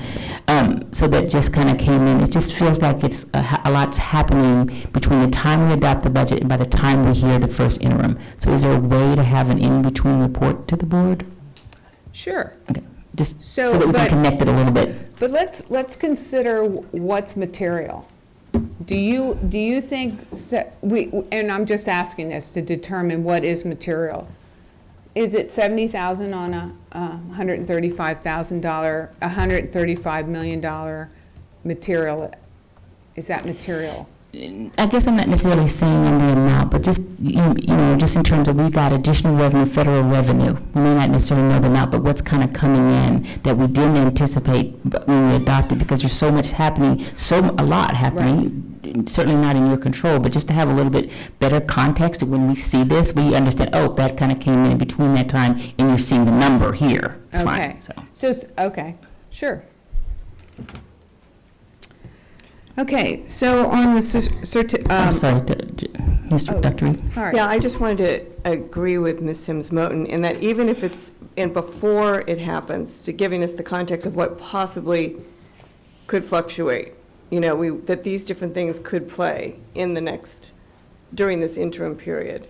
You know what I mean? So I don't know if it's an actual amount, but like just now, this has really been helpful to me to hear that we didn't really know about this. It was kind of teetering, this language, but now I have a sense of, there's other players in this, and when are they going to actually come to fruition within this time frame? So that I think that's more or less what Ms. Sims Moton is saying too. Okay. Yeah, just more updates, and I get it, because doing the budget. But I think it's clearly setting that out from the beginning, and then we can anticipate it, and it makes sense, and it has a better context when you're presenting it now. So, yeah. Okay. Okay, so on certificated salaries, I know, you may remember when you asked, you may have asked that if you look at the actual SACS document, this is how it represents itself in the changes. The increases are in brackets, and the decreases are not in brackets. And a couple budgets ago, you asked us to mirror that. So we did mirror that, and I just want to confirm that you're still liking this format, because it is not intuitive to look at something in a bracket and say it went up. Okay? So if you like it, we will continue to do this. If not, we will reverse it out. I like it, but then I do budgets all the time, but Ms. Ford, you're coming. I don't like it. I don't think it's intuitive, and so not only perhaps board members, but members of the community, in most places, that's a negative number, not a positive number. So I would prefer if we went to something that most people recognize. And that would be, just so that kind of give a clearer direction, I think when we first started to look at this, it made more sense in terms of that, but it's certainly open to make sure that as we're reviewing it and we get a little bit more understanding of it, it needs to be more intuitive in terms of that. So what would that look like, Ms. Ford? It would look like the opposite. The opposite. So- Yeah. Between those first two numbers, Mhm. the bracketed, the parentheses would be around the first number, Mm-hmm. and it would be negative, and then the second number would not have parentheses. Classified would not. I agree. I think it's not intuitive to see it backwards like this. So if everyone agrees, that's not a problem to change that. That's just formatting. That'd be great, thank you. Sounds good. Okay. Okay, so why did we have a decrease in certificated staff? We had 3 vacant positions in the certificated staff, and that was, we had one person, we relieved 2 kindergarten teachers because we dropped 2 kindergarten classes, one at Monroe, one at McKinley, and then OAS, we had 1 less employee from OAS. Classified salaries went up. We took over a locksmith and a carpenter from the bond funds because those people were done with their locksmith and carpentry, that the carpenter went along with the locksmith. So they ended up finishing everything they needed to do in bond fund, but we still need a locksmith and a carpenter. So we moved those into routine restricted maintenance, RR&M, which we have to have 3% of the total general fund budget in there because we have received state funds, and so that's to keep our facilities in good repair. We also had curriculum specialists, and most of the curriculum specialists that were added are in site funds because remember, the sites get their funds on both sides of the budget also, unrestricted and restricted. We also had a bilingual aide. We added a bilingual aide, and that person was in, we didn't know if we were going to hire a contracted service or we were going to hire someone in salaries. And so we had it budgeted in contracted services so that when we hired the person, we moved them into classified salaries.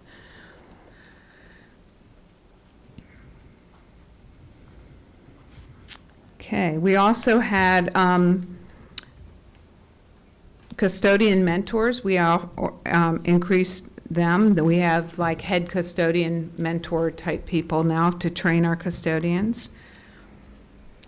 So we're moving into employee benefits. So if your employee benefits go up, if your salaries go up, your employee benefits go up. But we also had an interesting thing happen with our health and welfare benefits since the Affordable Care Act stopped having their supplemental.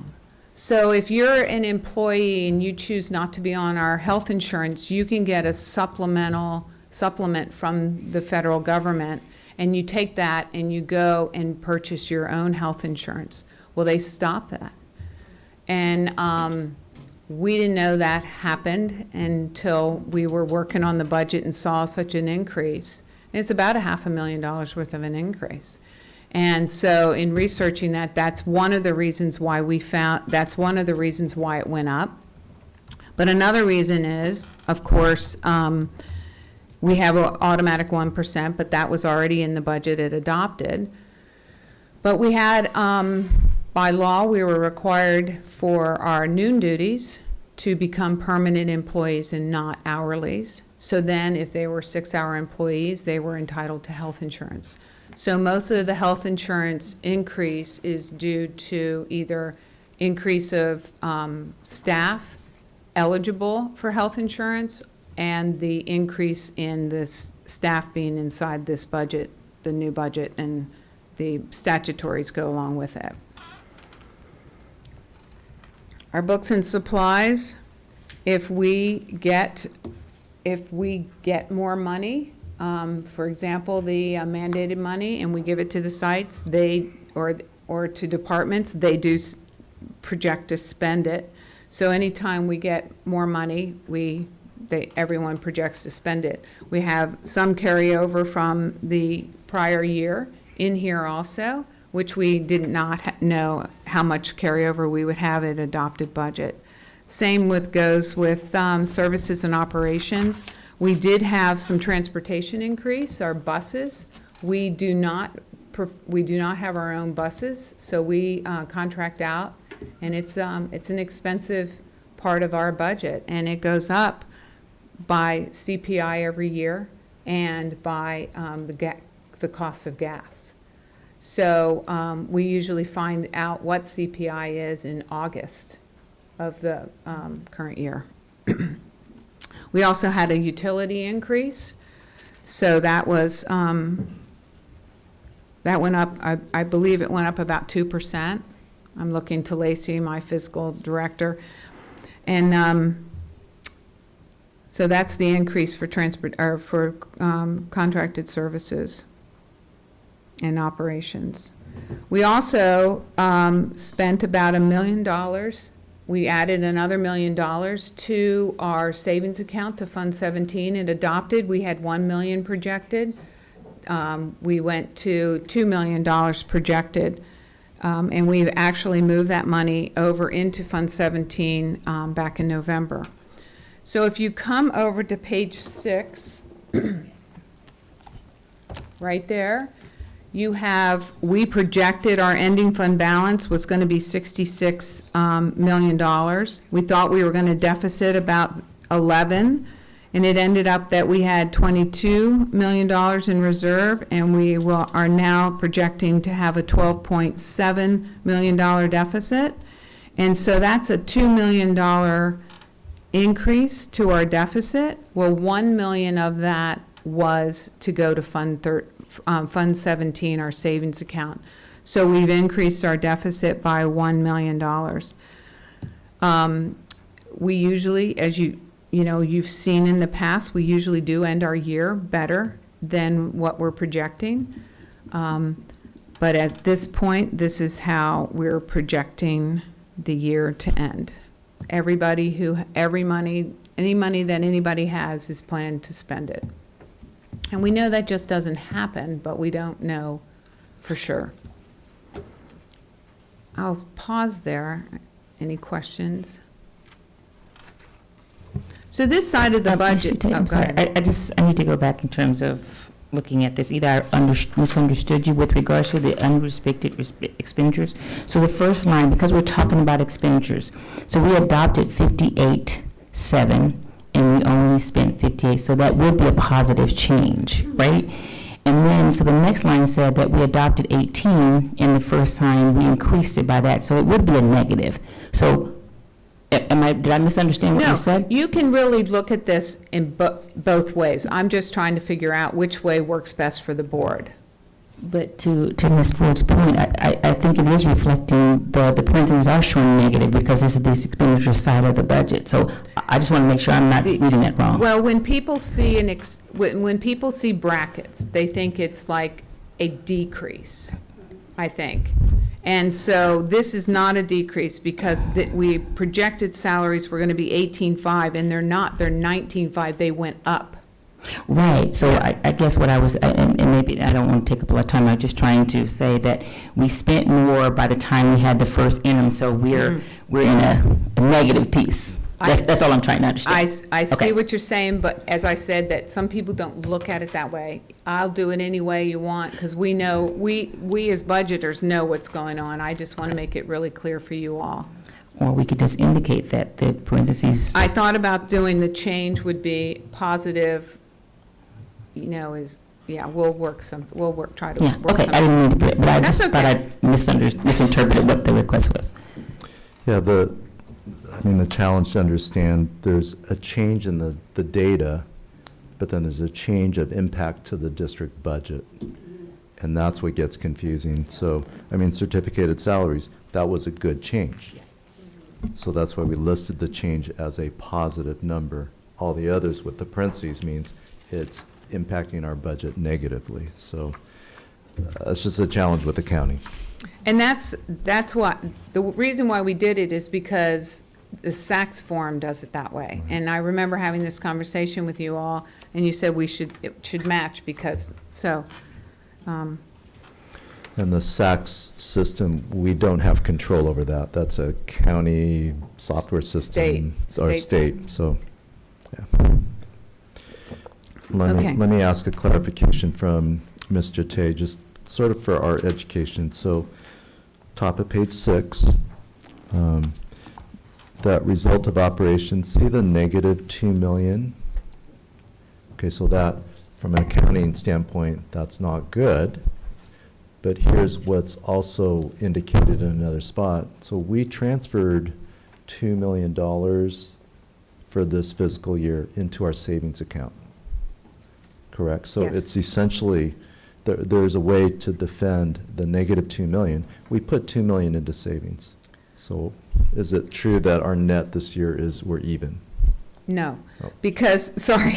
Darn, I was hoping so. So, no, because we had 1 million in the 10.7. We had projected at adopted budget, we projected to put away 1 million. In the 10. Yes, in the 10. And so then we increased it to 2 in the first interim, which gave us $2 million. So $2 million negative is 1 million of that went to our savings account. Got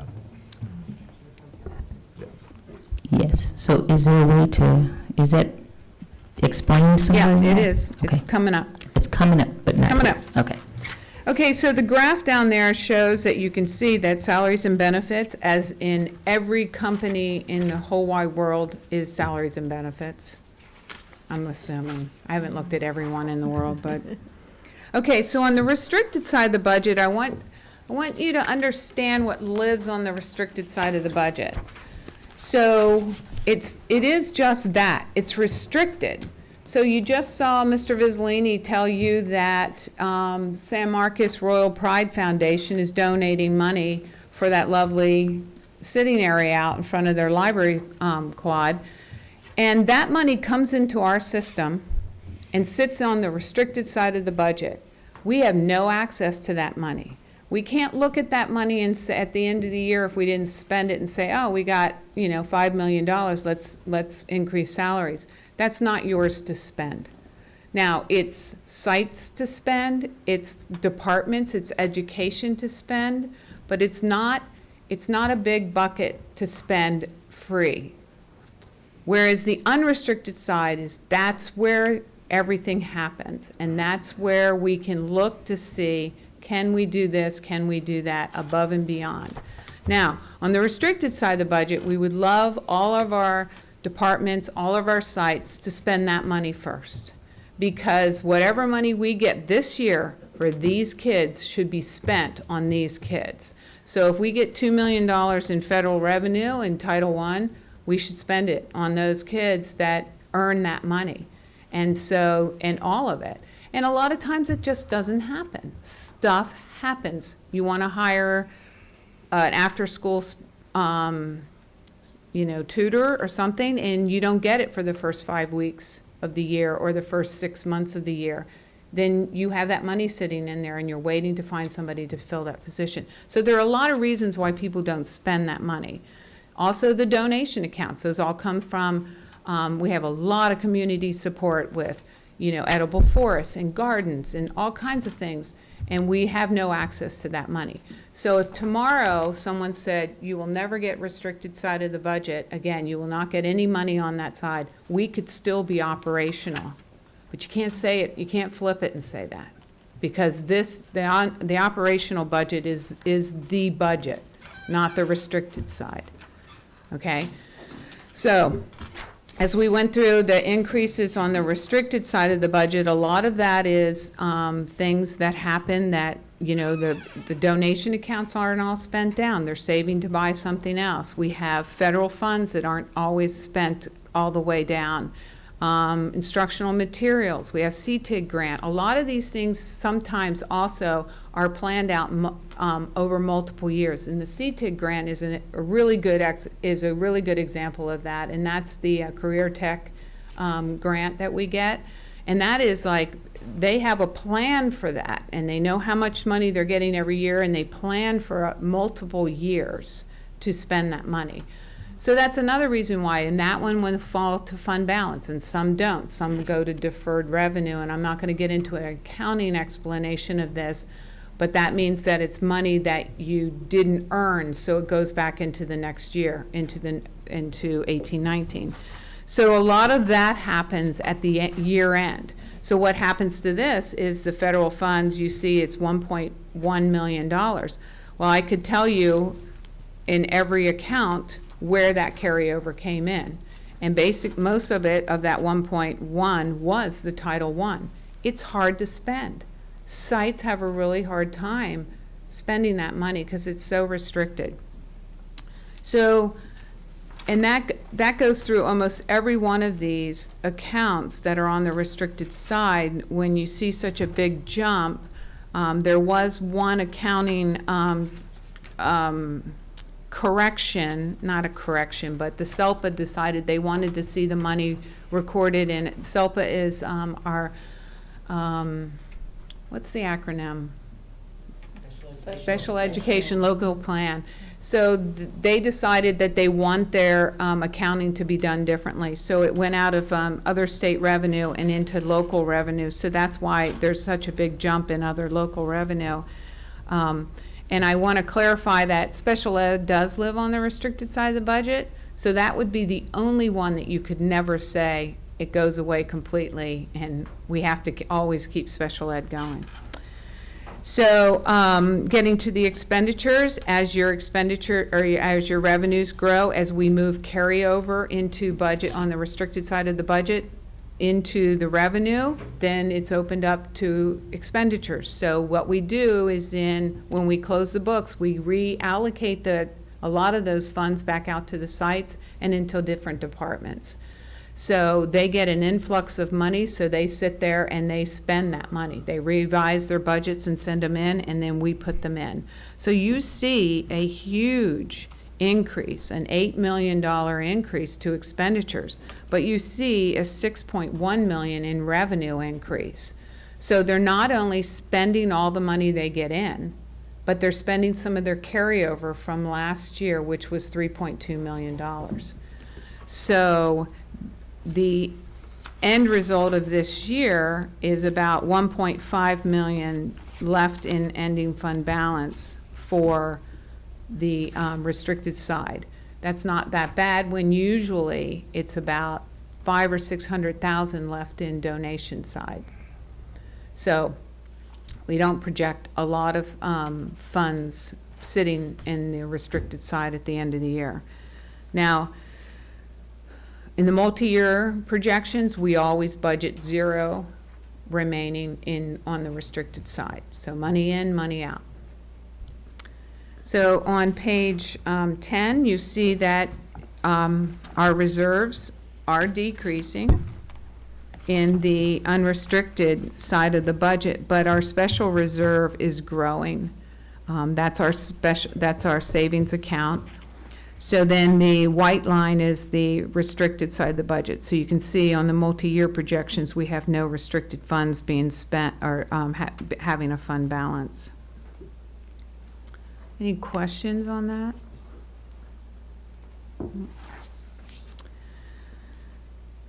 So here's the components of the unrestricted fund balance, and this is what Ms. Sims-Moten is very interested in, is how we allocate our funds out in the components of ending fund balance. And basically what it is, okay, here's your ending fund balance. How are you going to, where is this money going to lie? And as you can see, we have a small amount in other assigned, and I couldn't really tell you what that is because it's only $2,500, but we do have one-time mandated funds of $2.8 million that we are holding over from years past of one-time funds, and we have staff that says they're projecting to spend that in 1920. So you won't see the revenue go up in 1920, you'll see the fund balance be that, but you will have expenditures of 2.8 in 1920 to eat away those fund balance. And then we have some in lottery that we're holding on to, and then so then the total assigned balance is 4.4, and our economic reserve is 4.8. So the combined of those two is $9.26 million. Plus, we have our Fund 17, which I thought was on this schedule. Oh, it's on the multi-year, okay. So we can go over to the multi-year, which is on page 14. This is what we call Kerry Matsuoka's multi-year, because he likes to see it combined. So this is combined, both unrestricted and restricted, and in 1819, we just told you the story of what makes up that budget. And you can see on line 17, it says assigned fund balance is 4.464. Well, that's the same number you see on page 11 under the total assigned funds. So I just wanted to show you how that correlates. Now, what's in the multi-year projections? Well, whatever happens one time in this year does not get repeated in 1920 or 2021. Then what we do is we rerun our LCFF calculations for the 2 years out. That's on the calculator that we have. That's a recommended from the state. And as you can see, we're projecting that 1920 and 2021 we will be in community funded.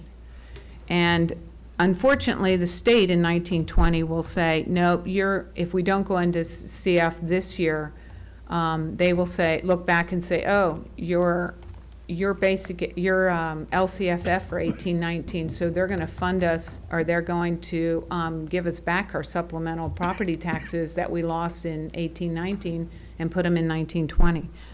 So that's all figured in our amounts here, and then we do step and column on the salaries. We do our 1% to health. We do our PERS and STRS increase, which PERS and STRS is about a 4.58% increase each year. It does slow down by the year 2021. So as you can see, we are planning to deficit spend. Some of that is a planned deficit, some of it is not. So we need to be careful in our decisions that we make throughout the next couple years. And one thing we kind of skipped over the enrollment, but since 15-16, we've gone down 836 kids. So, but if you divide that by 18 sites, that doesn't give you many kids at each site. And then you divide by grade, you're down to nothing in each grade, practically. So it's not like we haven't declined enough that we can start letting reductions in staff. What is happening, though, is, if you think about it, that some class sizes are getting smaller. And is that a positive? Some people say yes, some people say no. I'll leave that to the experts. I'm just here to report the money. And but one thing that I want you to understand is that when we are given an entitlement, and we figure the entitlement on our ADA and our base grants by grade span, right? You've all seen that K3 is a certain amount, 4-6 is a certain amount. It gets higher as the grades get, as the older grade spans. So if 15-16 we're way up here with ADA, and our entitlement and revenue is up here, and our property taxes are here, we're LCFF. And as we go smaller and smaller, we reduce our ADA, we're almost kind of deficiting ourselves into basic aid, right? Because our entitlement gets less because our kids are gone, but our property taxes is rising, and that's how we're getting into basic aid. Now, what could change? Well, our governor could come in and say, I want to put $11,000 on every grade span, or make it $11,000. So it's around 7, high school's like 9. So that could wipe us out of basic aid right away. But money's money. We don't care where it comes from, right? So we'll take that, 11,000. That would be nice. I lost my train of thought on that. Sorry. So anyway, we don't know what he will do. We don't know if he's going to give one-time funds. Every conference I've gone to, the housing market looks good. They talk about a mini baby quick recession, year or two, not anything big like 2008 through 2012. So things look good in the future. I think the district will end up better than our budget. We always do. But I think we do have a deficit problem because of our revenues and our salaries grow, and we are not declining at such a huge rate that it warrants letting a lot of our salaries and benefits to get them to decline, reduce staffing. So we are projecting that we are still declining, and in a couple more years we'll be down by about 1,000 since 15-16. But I want to end on a happy note. So, not that that's not happy, but, we have an actuarial study. We brought you a report a couple months ago, I think, that showed that our actuarial went down from 16 million down to 10. We now have to do, we always have had to do a report on that, a major look back every 2 years, and now they do an interim every year. So in the back page, page 16, I took the $10 million that we owed. We had some interest, and so our net obligation was 10.8 million. And then we had a net contribution of 979. So now we're down to 9.8 million in our actuarial. Now, how does this help us? Well, in January, you're going to have a resolution to pass some more bonds, because we're moving along on our facilities and our bond funds, and we're in need of some more money for 1920. So when our ratings for bonds come up, they look at this. One of the biggest questions they ask is, one, are you community funded yet? Because they know we've been teetering. Two, they say, are you funding your actuarial? And now we can say 100% yes, and we're doing really well on it. And three, they'll ask us, what are you doing about PERS and STRS? And that's a huge concern of theirs. And we're saying we're funding it and paying it as we go. And that's the best we can do right now. So this is all good. This is good news. And I'm hoping that when we go up for a bond rating and on January 17th, that we will at least keep our bond rating right now. And until we get heavily into basic aid, we'll never be the top bond rating. We'll never hit that. So, but we are up there, and we have a really good bond rating. What's our current burn rating right now? I knew you were going to ask that. I think Moody's and Standard & Poor's is a AA, and Moody's is a double. I'll do a Friday memo on it. We'll look it up. We're like, I think, AA, capital A, lowercase a plus. In the world of municipal bond ratings, we're good. And it was interesting when I went with Meg to the ratings. Santa Barbara, just the name helped. The perception of the name helped, even though our finances were moderate. So I was struck by that. Yeah. Any questions? Did I skip over something too fast? Board members, any questions or comments? I'm good. Ms. Ford? Thanks for this. I'm wondering if is there a consistent pattern in terms of the 80% for staff? You mean, are we always like in the 80s? Yeah, we're, as there was a difference when you had one-time funds, because it increases your overall budget, but yet your staff, you had the same amount of staff, and if you didn't give a raise or anything. So we run between 80, 82, 84%. So it's not raising, even though things like STRS, et cetera, and salaries are raising? Well, and also the overall budget is raising, so it's proportionate. You know what? Yeah. Okay. Any other comments? I always notice things listening. If you look at page 15, I just need to check with Ms. Jate. I'm looking at the increase due to PERS and STRS.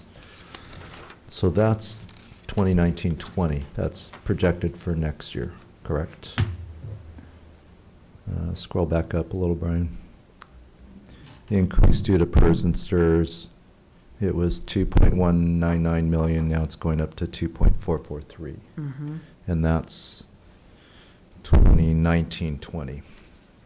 Regardless of the year, that number, I'm just doing some sense making here for myself and then for us. The STRS and PERS increases that we are all facing as public agencies, these are big changes. That's a one-year growth. I mean, I'm not going to quote what that means in terms of compensation. We'll educate the board about that down the road. But to have an increase in 1 year of STRS and PERS of $2.4 million, when people ask, where's our money going? Well, it's going a lot of places, but this pension increase, and it's going to keep going until I think it's 2021, and the numbers cap out at some extraordinarily high percentages. Actually goes to 24, 25. Oh my gosh. So it's just a long, steady climb. It's a struggle. I mean, I wish we had resources for compensation for a program, but these are just mandated by retirement law. Those are big numbers. So just something mindful for us as we make decisions for the future. That's just a reason for caution. Now, I will say this is because we're on the, we're really going to be basic aid or community funded for the long haul as we get into the 2020s. But my observation, it's a slow slow change to that. It's going to grow, but it's not going to grow super fast. I wish it would grow faster. The AV number that Ms. Jate quoted, she estimated 3. It came in at 4.97%. You can kind of see that in the local development. Goleta is building a fair amount of housing. Anytime you see a hotel being built or renovated, that's property taxes. Will that sustain? I think the Santa Barbara community is pretty healthy. It's good to be basic aid. If the state goes into recession, I think we're going to be basic aid and we're insulated from that.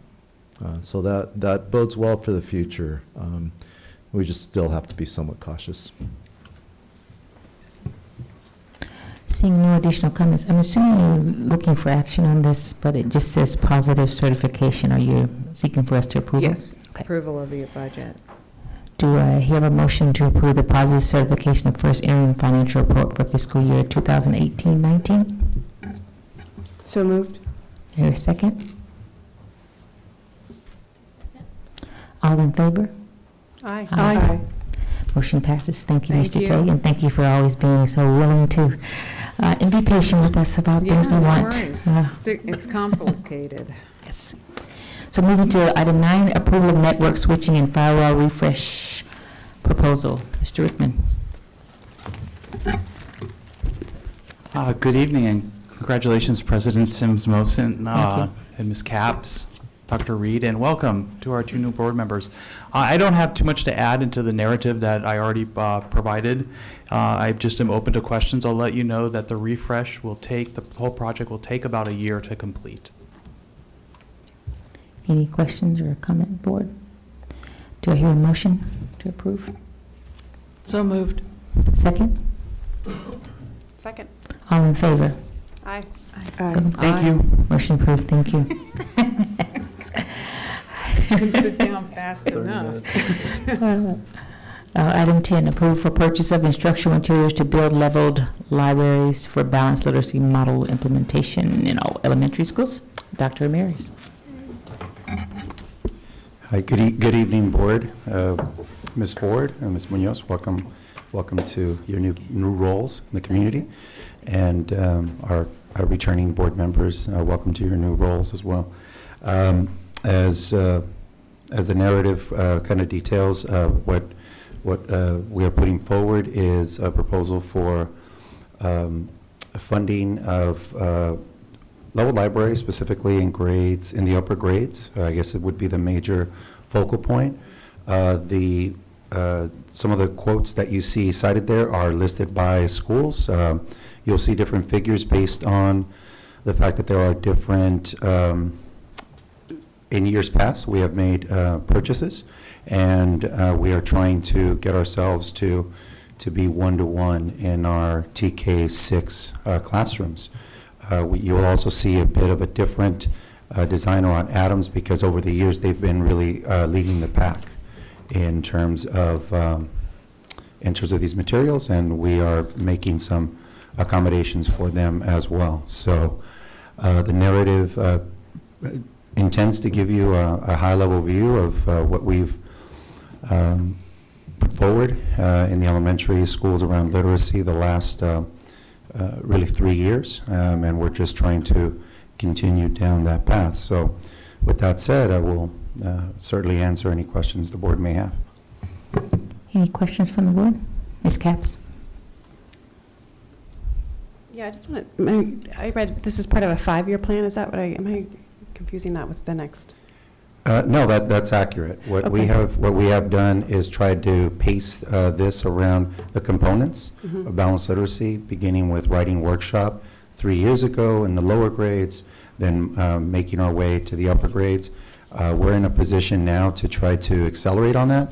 So even though the purchase will be made this year, we were waiting for for this budget, no less, to be able to understand what carryover funds, if any, were available, and that's what precipitated our move to try to accommodate now in preparation for the professional learning that's going to be launched in the upper grades. June of 2019 is the anticipated, but knowing that those materials are very good to have in hand now, if possible.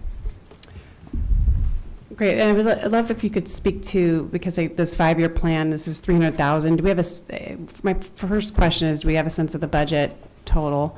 My second one is on teacher input, if you can speak to when you're making these decisions of these new books, what kind of involvement of the teachers, and when they arrive, what kind of instruction takes place with how to use them. As we've spoken in the past, there's been some confusion at the school that I'm at twice a day about which books are these, how comes different schools get that, and it seems as though if there is this 5-year plan, there's still remaining confusion about what the plan is and at what point certain books are coming and what they are and how they should be received. Sure. The level libraries, these particular ones are identified there, are aligned to the units of study and the Teachers College reading and writing project units of study. Lucy Calkins, oftentimes referred to as the Lucy Calkins units of study.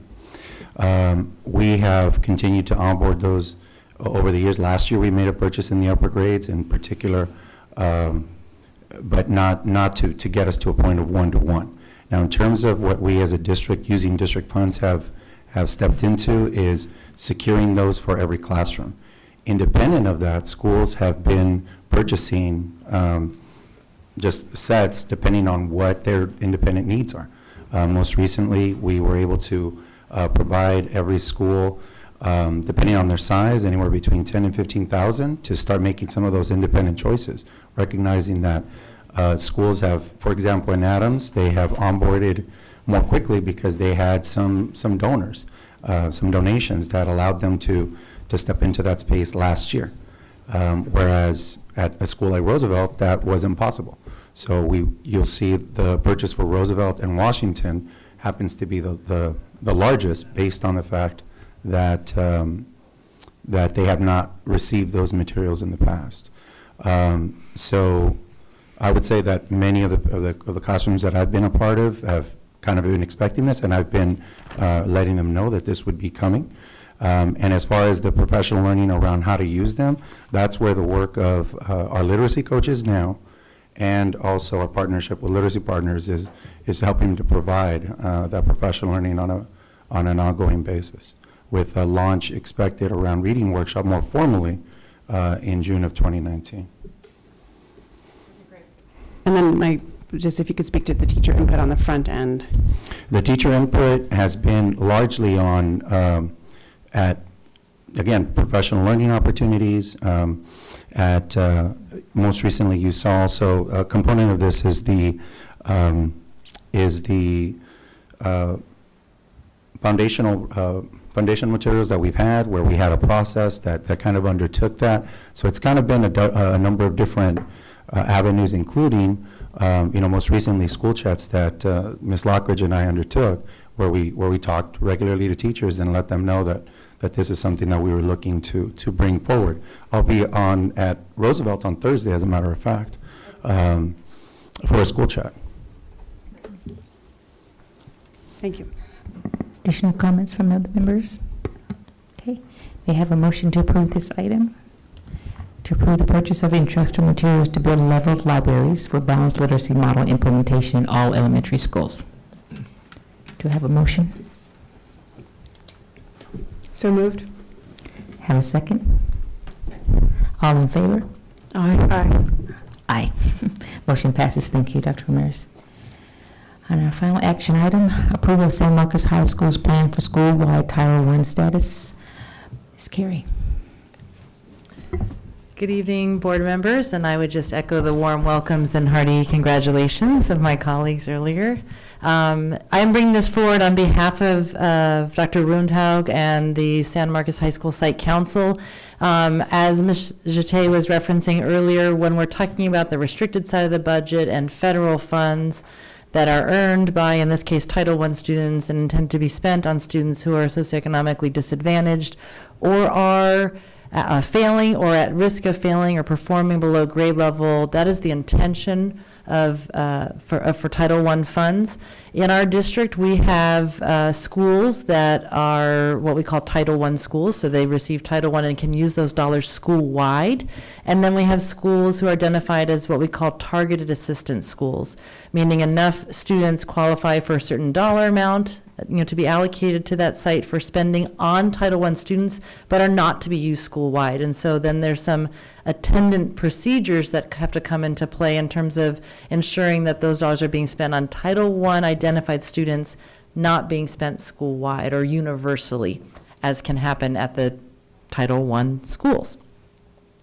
We have identified 3 schools that are positioned to make the transition from being targeted assistance schools to Title I schools, where we can spend Title I dollars school-wide and in more universal ways. San Marcos High School, Santa Barbara High School, and Goleta Valley Junior High. So San Marcos High School has been the first to kind of run with this momentum. It was actually somewhat challenging to get guidance about how to sort of meet the necessary bureaucratic thresholds in order to petition to become a Title I school as opposed to a targeted assistance school. We got some advisement from Ventura County contacts. We got some advisement from CDE. And what we understand is needed is the school-wide plan that you see, and that had to articulate with the school's adopted and approved SIPSA. So you see both things attached there. The SIPSA, the Single Plan for Student Achievement, is the one that was approved last spring based on the allocation that was made at that time. Again, this is sort of echoes of Ms. Jette's presentation. There was carryover that San Marcos received, as well as all school sites received in Title I, and so you'll see some dollar amounts there, proposed expenditures embedded in the school-wide plan that speak to how the school site council has authorized and approved the proposed expenditure of Title I dollars. So this is coming before you, having met with site council approval, and it's now pending your approval, and we pending your questions and comments. We are hopeful to use San Marcos's journey and these artifacts as kind of a template for moving the other 2 schools who might be eligible to become Title I schools forward in the process, which will in turn affect both dollars earned and allocations to those sites, but most principally the way in which sites can then expend Title I monies. Open to your questions and comments. Dr. Reed? Yes, I think this is great to see. I wanted to commend San Marcos High School for moving forward so quickly, and I was curious to know what other schools would fall within this, so thank you for sharing that. Are there plans for, I know you said if we approve this and moving forward, are there plans in the making at Santa Barbara High School and Goleta Valley Junior High? So they are on the same track? Correct. We've met with all 3 principals and myself and Dr. Ann Roundy Harder just to sort of think about let's make sure that this is the right way to go about this and meets with approval at all levels, and then we'll kind of pattern the other 2 schools after this process. So my they're other ready. question, thank you. My other question is around the increased parent engagement and just wanting to understand what that means. So that could mean a variety of things. So I'm curious something more transparent about what that means. Mm-hmm. I'm representing San Marcos. I'm representing Dr. Rundhaug on the site council. What I know about that, and you'll see references to that across the different areas of the SIPSA where there is a nexus to any SIPSA identified goals. But specifically, I know there's been a lot of dialogue this school year about language access, and I know there's been dialogue about extending the services to parents that are afforded by the bilingual community coordinator. So able to kind of extend through overtime or extended hours on a workday or extended into the summer months even, that support for families who are monolingual Spanish speaking. I think that's great, because I think one of the conversations that I was hearing from parents was the need for more interpretation and more access for parents. So I was just curious if the funding would then go towards that. And what about simultaneous translation? Is that? So that's the model for any language access in our district as far as interpretation goes. So these funds, what's being proposed here is that these funds would be able to be used by the site to build up some of those systems that in turn will be able to deliver language access according to the guidelines established by our district. Great, thank you. Mm-hmm. Additional comments? I do have a comment. So I think congratulations is ordered moving from target assistance versus to Title I, and I'm assuming, is there another goal to get out of Title I status, or? I don't know that our demographic profile in our district would ever position us to be having that as any kind of near-term goal. Okay. And then my second question would be that some of the issues that are identified in this plan, they're continuous, they continue to happen. Correct. So, this is building on their ongoing and building on those those efforts. So are we looking at different strategies to address it differently, to hopefully have a different outcome? I think what you're seeing here is really an expansion of some services and actions, and then some different strategies, a combination of some new ideas and some expanded ideas. I mean, the bilingual community coordinator is an example of expanding an existing service. But when we talk about some of these aspects that have to do with professional learning and the school's instructional focus, there's a lot of new activity there. Okay, appreciate it. That's any additional comments? Okay. We have a motion to approve San Marcos High School Plan School-wide Title I status. Do you have a motion? So moved. A second? Second. All in favor? Aye. Motion passes. Thank you. Thank you. All right. This is our time that we take a quick break between our action items and our report discussion agenda. So do I have the pleasure of the board to take a break? Okay. Well, great. All right. So before we go into our discussion items, I wanted to go back to our closed session earlier. Dr. Reed announced that we had taken action in closed session on item B1. We just need to announce the vote, and it was 5-0. The vote was 5-0 on action. Okay. All right. So we will move to our first discussion item, and that is the first reading of the Board Policy Series 3000, Business and Non-Instructional Operations. Mr. Vizzolini. Good evening again. This item is before you as a first reading for Board Policy 3514, which is environmental safety, and Board Policy 3514.1, which is hazardous substances. The edits made were recommended by the California School Boards Association, and I'm prepared to bring it back next board meeting for final approval, pending your questions. Any comments or questions on this policy?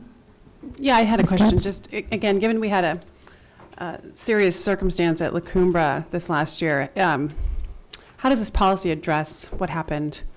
Well, we are, this policy actually designates away from the board that that the superintendent or his designate take care of this, for one thing. So we now have a safety coordinator in place, and we've already made some inroads on what's appropriate for chem labs in the junior high schools, what's appropriate overall for chem labs, what kind of training do the teachers need, for instance. There's been no real record about who takes care of training the chemistry teacher. It's not the facilities department, it's not, an administrator, so that's a loophole. So we're working, Kelly Moore and myself met with a consultant, and we've got a plan moving forward with our maintenance department to address mechanical and system issues as far as fume hoods, things like that. And then we have a plan moving forward on how we're going to get trained. We're talking about putting together something for the teacher training at San Marcos each year, where it may be required for new teachers to come in and do an inductive training, learn what the PPE is supposed to be, those types of things. So we're definitely putting a plan together, and Kelly's working pretty diligently on it. Well, that's reassuring. I didn't quite understand, but it makes total sense that Kelly Moore's job would also incorporate this kind of safety as well. So Yeah, that's we're kind of working in tandem. Sure. Great. Wonderful. Additional comments, questions? All right, Mr. Vizzolini, are you asking to bring this back on for the second reading? Yes. Okay, all right. Boy, thank you. Thank you. As yeah, That'll be on the consent agenda for January, yeah. Okay, yes. All right, thank you. Thank you, Mr. Tay. Okay, item number 2, the first reading and discussion of 3 board policies in 5,000 series students. Ms. Dr. Wagner. Good evening, board, and I guess I'm the last one up here, so welcome to our new board members. And congratulations to our veterans on their new positions. Thank you for your service. I bring to you 3 board policies tonight. The first is the first 2 are CSBA updates, and the first is to quote Kate Parker, it is CSBA boilerplate, and I did that intentionally this time because I did want the board's input on it, specifically related to the use, the collection and use of students' personal information for marketing.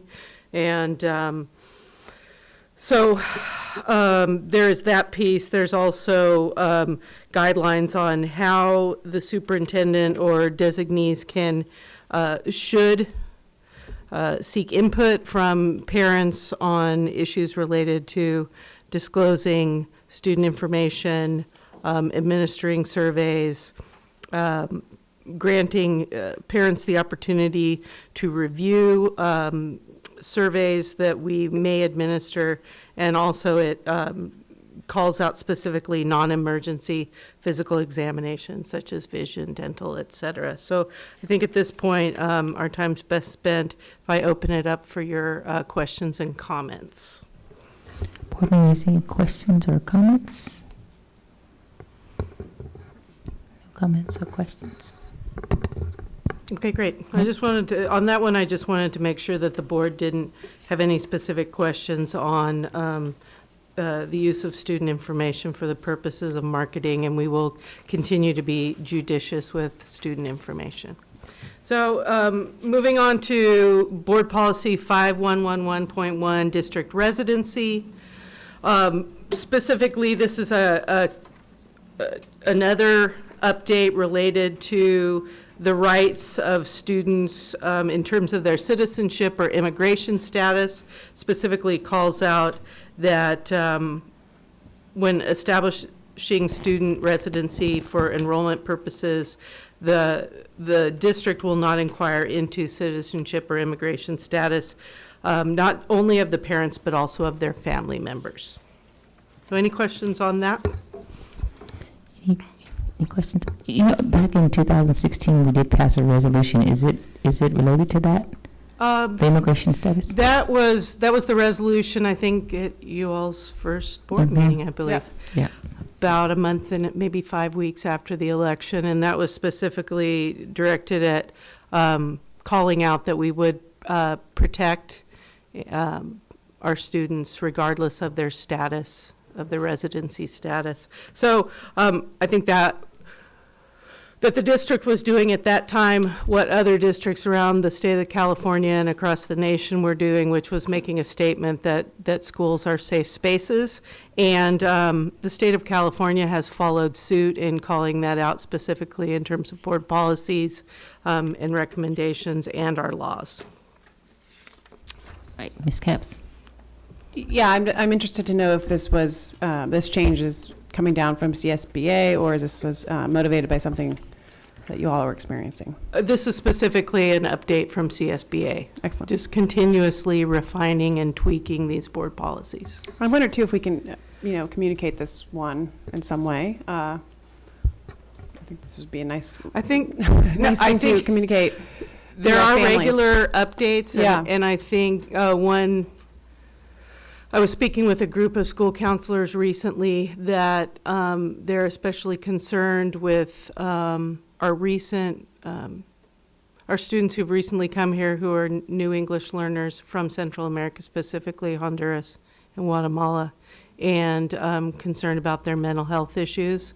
And so in my mind that I was thinking about, we have to kind of, from time to time, keep reiterating our commitment to those families and to those students. Yeah, and I don't suggest sharing this policy because that's certainly not very No. helpful. But perhaps through the DLAC, I mean, you have ideas about that, but I think it would be a nice thing to, especially since we're taking action. Right. Actually, we're not taking action today, but No. when we do. On consent. Thank you. Thank you. And then finally, Ms. Dr. Wagner. yes, Ms. Ford. Dr. Thanks. Reed and then Ms. Ford. Oh, okay. Actually, all I was going to say was what your question was, which was the transparency and the communication and messaging out of this policy and how that might be done, so. And I was going to add a little bit of a cautionary note, which was not only did we have to get that information out to parents so that they would feel calmer and more secure, but also a lot of staff members just really aren't up on what the latest law is or board policy. So I'd love to have that also be part of the strategy, is getting it out to all the staff members, Right. so even teachers know. That's an important point, and we have talked about that with different groups, that even with good intentions, we should not be asking those questions, and so whether it's within counseling or with teaching.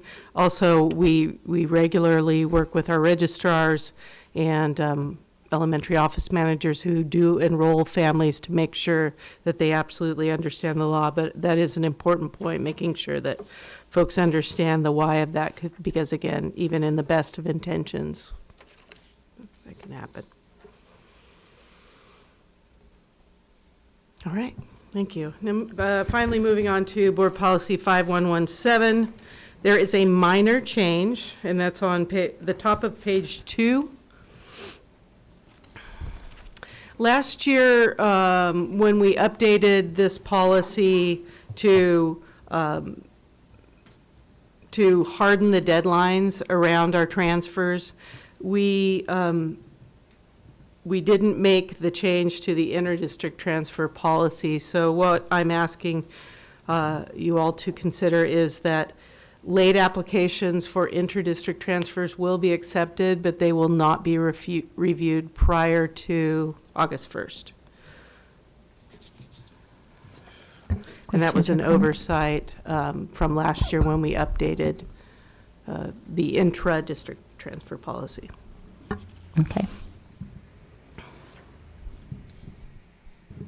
Okay. We're good? Okay, thank you very much. So will you be bringing these back on consent for Back the on second reading? consent, yes, Okay, thank thank you. you. Thank you, Dr. Wagner. All right, moving forward to 3, first reading and discussion of 4 board policies in Series 6000 instruction. Ms. Carey and Dr. Ramirez. Good evening again. We're bringing these policies before you. As you might note, they are long overdue updates, almost a decade overdue. And it's not coincidental. It's because there was so much transition in this space, and we've had lots of occasion to talk about this, whether we're reviewing our local indicators as part of our LCAP reporting, or whether we're bringing before you updates and requests for approval of acquisition of instructional materials. But broadly speaking, these 4 board policies are asking, or what they'll be putting into language is just policy that is commensurate with the shifts in instruction and in standards, so that we are stating that our instructional practice is aligned to Common Core standards. You'll see specific you'll see even more specificity about instruction as is pertinent. For example, in the one on math, you'll see the standards for mathematical practice called out. When it comes to science, you'll see next generation science standards called out. So where there's even something more pertinent to speak to, you'll see that. And I don't know if this was originally timed to come before you in October in conjunction with our LCAP priority, local priority indicator reports around sufficiency of curriculum, instructional materials, and standards. But it's coming before you now, and we're here. I would say Dr. Ramirez might have opening comments, or we're here to respond to any questions or comments you would have. No, we'd like to afford you the opportunity to ask us any questions. Okay. Dr. Reed. So I just had a question with the history, social science instruction. Was there going to be any reference to the new ethnic studies requirement or anything relational to cultural proficiency? There wouldn't be in this board policy, but in 6146 on high school graduation requirements, that's, that shows up there, as you know from Right. our work in massaging, how that policy should read and should present. This is more global. It talks about the frameworks, the state frameworks, the state standards. It is interesting. I mean, there's pieces in here about other sources for historical knowledge. Right. I appreciate the references to, sorry, maybe we'll forgive a former social studies teacher for appreciating that on NPR this morning. I heard a new telling of the lone woman from San Nicolas Island, based now on transcribed, transcripts of oral history from Native Americans. So we've, had that story kind of wrong. She was not all alone for that time on San Nicolas Island. So see me later if you want more details, but I appreciate. What do we do with the book? I know. What is Scott Odell going to do?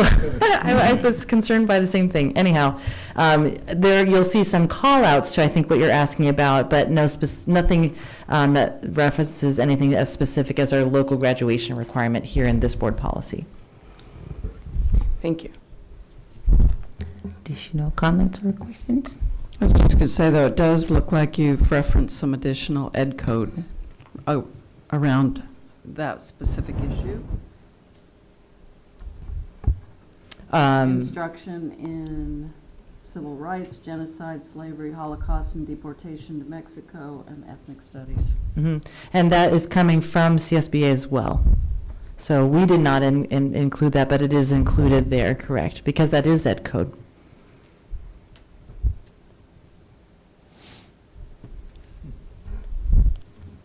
So much as with the position with respect to immigrant students, undocumented students, it's sort of something where we were a little bit ahead on the wave of that.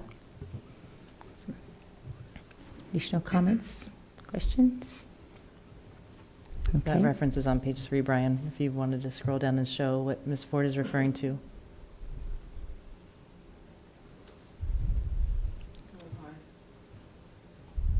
Scroll up. There you go.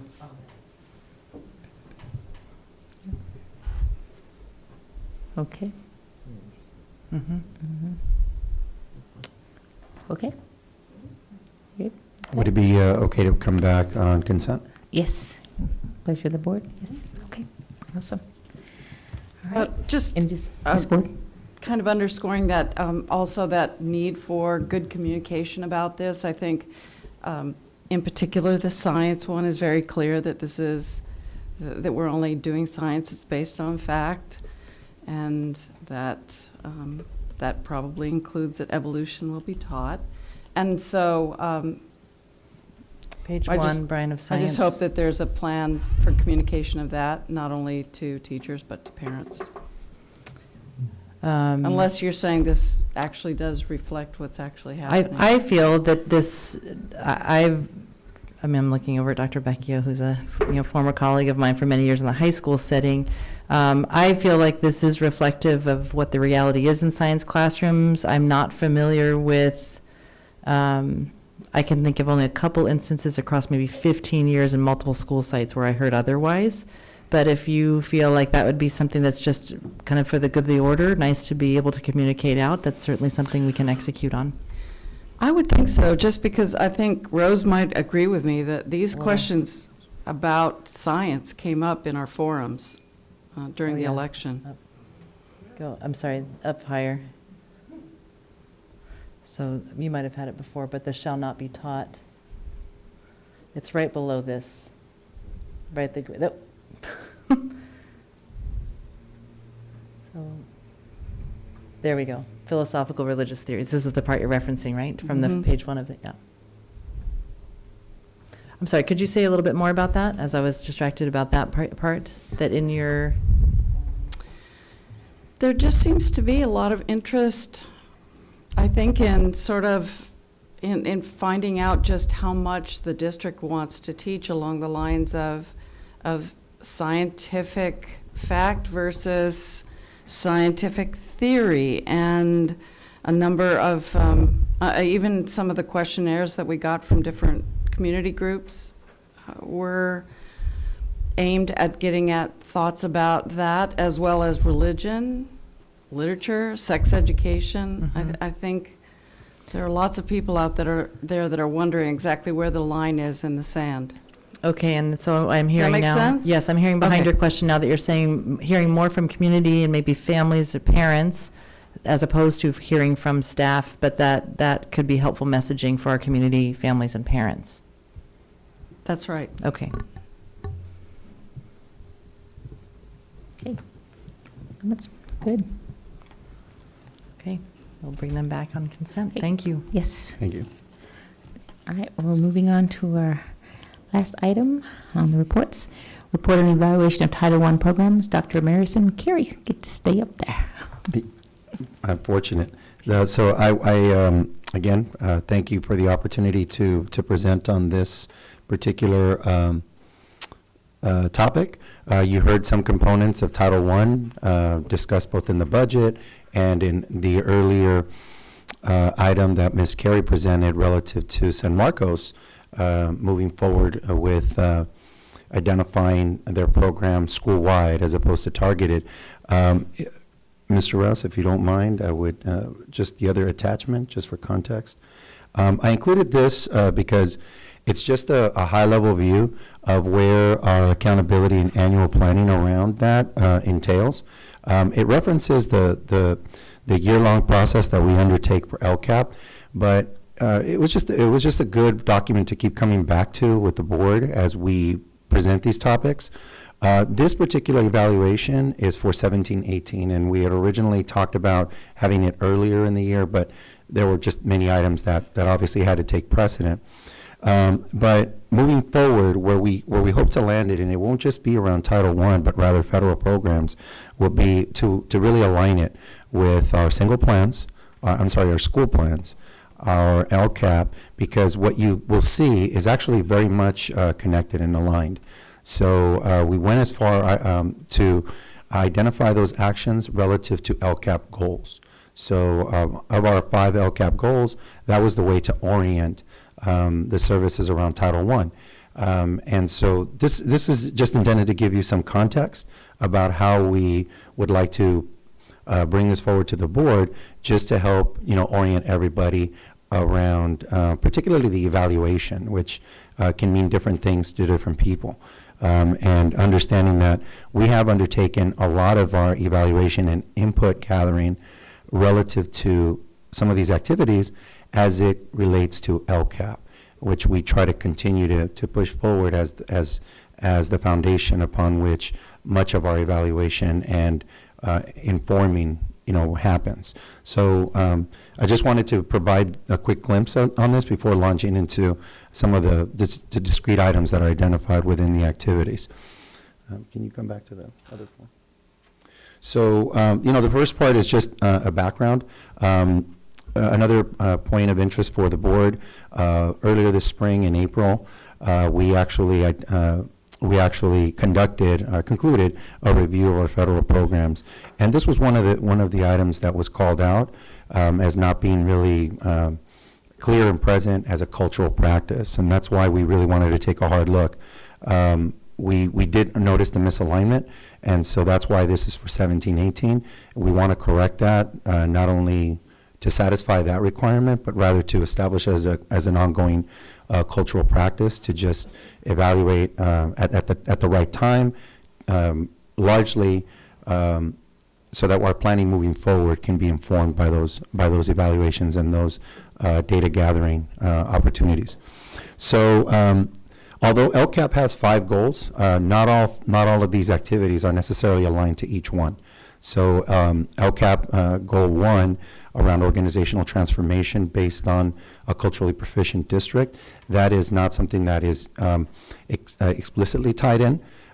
Some of the activities may relate to that, but for our purposes, we just wanted to highlight goals 2, 3, and 4 as being the bulk of where activities happen to reside.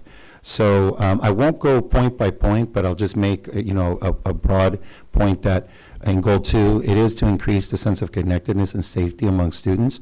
And the way that this document in particular is oriented, it identifies the actions, activities, and strategies in one column, and they're enumerated. Next to it, what is working, just wanted to have some plain speak of what we have found to be effective. Some of this language is also contained in our annual update, in the LCAP annual update, which is helpful, again, for consistency's sake. What is not working? What is ineffective? And, we want to be as clear as possible in identifying where there may be a reorientation or a change, or where maybe not enough information is yet gathered to make some ongoing determinations. And finally, where the modification is based on evaluation of results. So the challenge with this, as always, is not all of it's difficult sometimes to, on an ongoing basis, capture all points of information and interest, particularly those qualitative pieces. But we're doing the best that we can to capture that again in LCAP and then reflect it here. So in Goal 2, you'll see the family engagement liaisons, and you'll see that those are important components. Some of that, again, is cited in LCAP. Those are a pretty significant fixture in terms of our parent engagement and our parent programming. So the second piece is social worker. This is a position directed at supporting our homeless and foster youth, primarily our homeless, and you'll see some data points there that, again, come directly from the annual update. So I wanted to really provide a succinct narrative to give the board a clear view, and the public a clear view of how we're using our funds, and then try to communicate how those are going to be now in current year 18-19. So I'll stop there. I'll just put a pause and just see if there are any questions that the board would like to ask at this, or commentary that you would like to provide. Yes, Ms. Moniz? I like the format and, and the way that the data is put out, in terms of what's working and effective. I really like the way it's explained here and it's shown. Thank you. Thank you. And again, you'll see some of that language reflected in the annual update, and we try to just make sure that there was consistency there, because again, some of these are cornerstone actions and activities that happen as a function of LCAP as well. Thank you. Ms. Ford? Thanks. So I am understanding, I think, that there was a request or a requirement that more detail is given as to the plans to evaluate your Title I program. Is that right? It's a process that is residual. So LCAP really only focuses on our supplemental funds. Those are state funds. For these particular activities, these are all based on federal funds. So we're kind of toggling between two accountability systems. So our goal, and we consulted with CDE to make sure that there was an opportunity to align, and they were fine with that, because we don't see those as disparate funds. I mean, we're all kind of orienting around some very core goals. So yes, this is an opportunity to reflect just specifically those activities that are part of Title I, but in close connection with what's already been articulated publicly in a broader document as part of the LCAP. So, but what you're sharing with us, sorry about the mic, but what you're sharing with us then is the evaluation of the program from 17-18, right? Correct. So I just had a question sort of related to what Ms. Capps brought up earlier about professional learning around balanced literacy. Mm-hmm. It's number 3. Yes. And you described some activities that are happening in 18-19. I wonder if you could give a little bit more detail about that? Sure. Maybe you can scroll. Partnering the schools up and what the actual coaching entails? Yes. So the coaching, we onboarded literacy coaches through our LCAP process. At the end of 17-18, board approved those activities as part of the LCAP. From then moving forward, there were 3 people in that role that were hired on, and they are now splitting assignments between our elementary schools. We also capitalized on the fact that there were 2 schools that had people or staff working in similar type roles, and just brought them into a cohort. So for example, we have a literacy coach that is assigned to McKinley and Monroe. That is a split assignment. another one that is split between Washington and Franklin, another that is split between Roosevelt and Adams, another one that is a part-time position that is exclusively at Harding, that serves as their IB coordinator. We wanted to bring that person into that role. And finally, one that is co-funded from district and site funds over at Adams. And some additional support provided to SBCA in their transition. So what we did was we started to partner those schools in order to provide opportunities together. And what that looks like is we've been partnering with an outside consultant, and that's where this is referencing, to come in and provide some of that professional learning. And so what happens, and it's happening to these 3 days at Cleveland, for example, a partnership between Cleveland and Harding. And what's happening there is they literally have lab site days. So those are half-day opportunities where there is a coach either facilitating or partnering in teaching of a lesson relative to writing, reading workshop. In addition to that, the literacy coaches have been participating in coaching cycles. We have prioritized our new teachers to the district, new teachers to the profession, or new teachers to a grade level. That because we knew that that was going to be, the audience that would need the most immediate support. And so Ms. Lockridge, who was here earlier, has been regularly meeting on a weekly or bi-weekly meeting, reviewing logs, and the feedback that has emerged from schools has been pretty positive, because they have felt that that's been a need, is somebody to really thought partner with, somebody that can model lessons, procure certain materials, data sets, help them with some of the challenges around some of the new data sets that are emerging, like running records. So it's really been a very, very good transition. 2 of our coaches were former and longtime teachers in the district.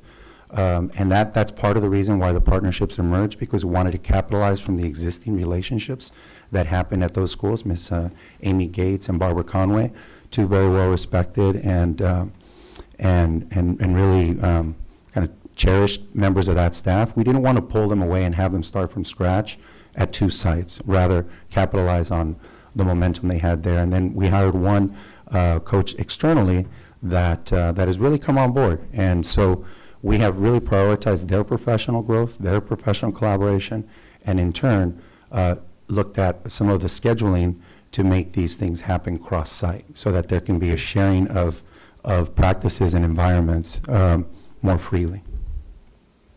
So does that mean that some of the funds are being used for release time, for planning? In this case, it's for the facilitation that's coming in. We're looking to sunset that, within the next year, to draw that down as we build up our capacity. And that was the reason for the literacy coaches. The release time has actually been provided by reorienting the time when students are with their PE, art, and music teachers. So without sacrificing that time, it's just been reoriented to different blocks of time to diminish the need for subs, because we recognize that that's it's a challenge to secure, number one. Number two, it's just a loss of time with kids and the inconsistency that may arise. And what better than to just capitalize on the audience that they or the programming that already exists, and just reorient it for those weeks. Thanks. Additional comments, board members? The other piece that I will just say with this is, within each goal, consistent with LCAP, you'll see that there are site-based allocations, and you'll see kind of a broad base of a broad menu of activities that we've identified, and that you'll soon see come the spring around school plans. So that's another piece. And just my closing comments is that as we look to align this better in the spring, early summer, one of the things that we'll see is that there will be continued call out to references in LCAP to just make it more concrete for you and for the public around where you can gather more information, or where some of the evaluation of the data resides. Dr. Reed? I just wanted to say thank you, like Rose, or Ms. Munoz. The practical application of what is actually being done in people speak, so that we can all understand what exactly is being done, what was the challenge, and these are the modifications. So I just want to appreciate the language. Thank you.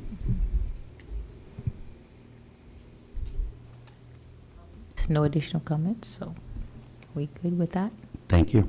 Okay. Woo-hoo. So, board meeting one. I have a couple things I just want to go back. We did leave out a committee that we need someone to serve on, and that is the County Santa Barbara Schools Board Association, which meets in Buellton. I think, Dr. Reed, you had mentioned that.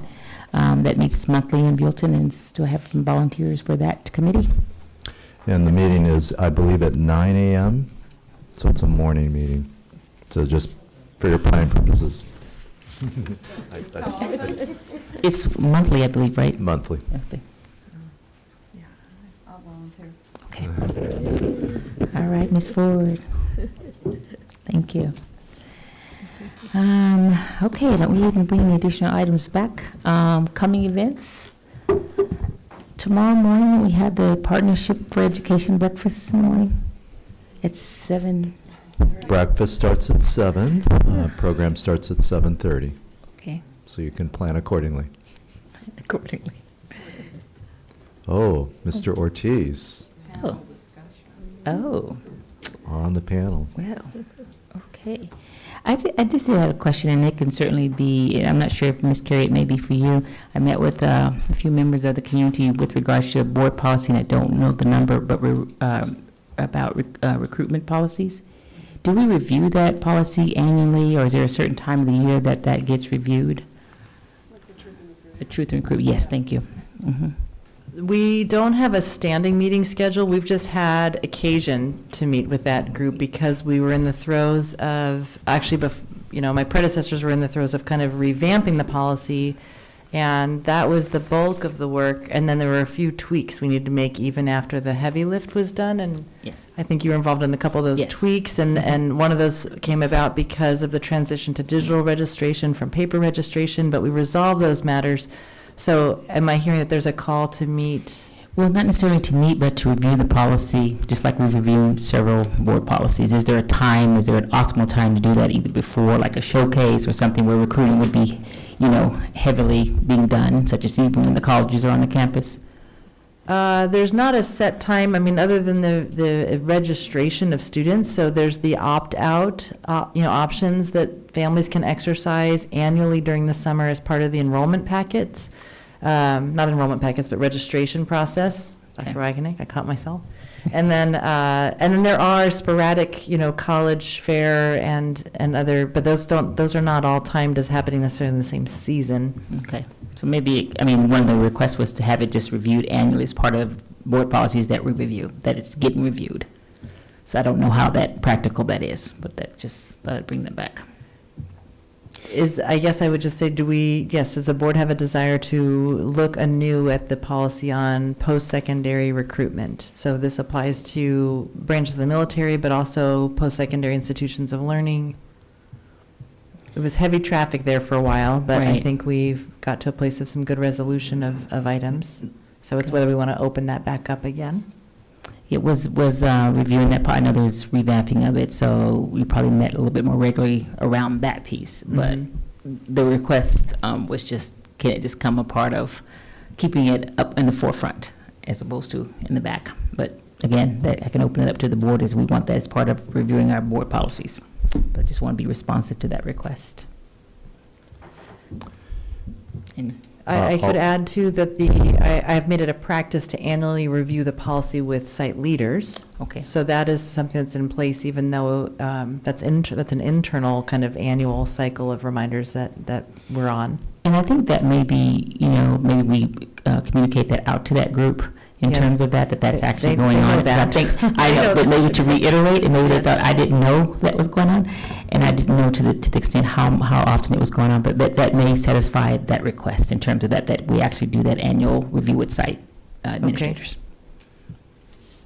Yeah, I would just add, I think that would be what the specificity about it. They want to make sure that it is, with new site leaders that come aboard. Right. So, I mean, it's a change happens all the time with administration. So with that change, just making sure this is an ongoing analysis. Mhm.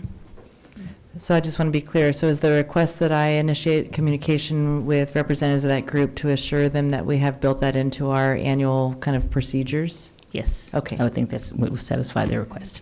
Thank you. Wonderful. Any additional or future items? Yeah. Ms. Capps? I would like to bring forth, thanks to the Monroe kindergarten teacher, the climate change resolution. Yes. Thanks. Ms. Capps, do you have access to any other sort of resolution language from all of your work? I can certainly ask, but I was just reading this one. I could do a little research. Yeah, if you come across any other, whether it's counties, cities, or school districts, just be good to have some options in terms of language. Sure. Okay. Ms. Ford? Just in order to understand protocol, is this where we might suggest future agenda items? Yes. In the, Yes. in the meeting? I'd love to request that in closed session in January, that Rose and I have an orientation to Mr. Matsuoka's evaluation. Okay. Thank you. Ms. Munoz? Okay, and I just wanted to ask what you just brought up about Monroe. I didn't catch it. I didn't. Oh, I asked the Monroe teacher who spoke about the climate change resolution that we all have a copy of. She's asked a couple times if we might take it up, and I think we should. Okay. So I Thank you. requested, so this is the time that we can request future agenda items. So I'm just putting this on the docket. Okay, thank you. Okay, and we will work together on when that could come, either the January 15th or the January 29th, just to make sure that we're not crowding up an agenda. With regards to The resolution that you want to bring forth on the Resolution. next, right, that we were thinking for the next meeting, or just one? Whenever there's time, but it's Yeah. certainly not a, well, Not urgent, it could be a Yeah. lengthy discussion, but I don't assume it would be. Yeah. So Again, just just work looking with you on at, that. looking at the language, it's really a value statement than it is anything else. Okay. And with regards to superintendent evaluation in closed session, would be okay to work with Ms. Sims-Moten about the timing of that, whether it's January 15th or 29th? I'm just mindful that I think we have a few other topics that are going to need the board attention on the 15th. Okay. Ms. Munoz? And if I,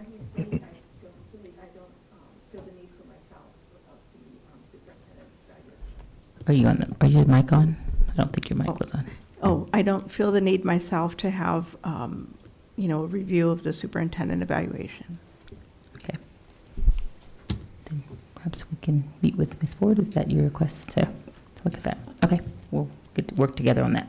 And then I have two scheduling questions for the board. The first, Dr. Reed was trying to find a board retreat date with our CSBA consultant, and I can't remember if we've landed on a date.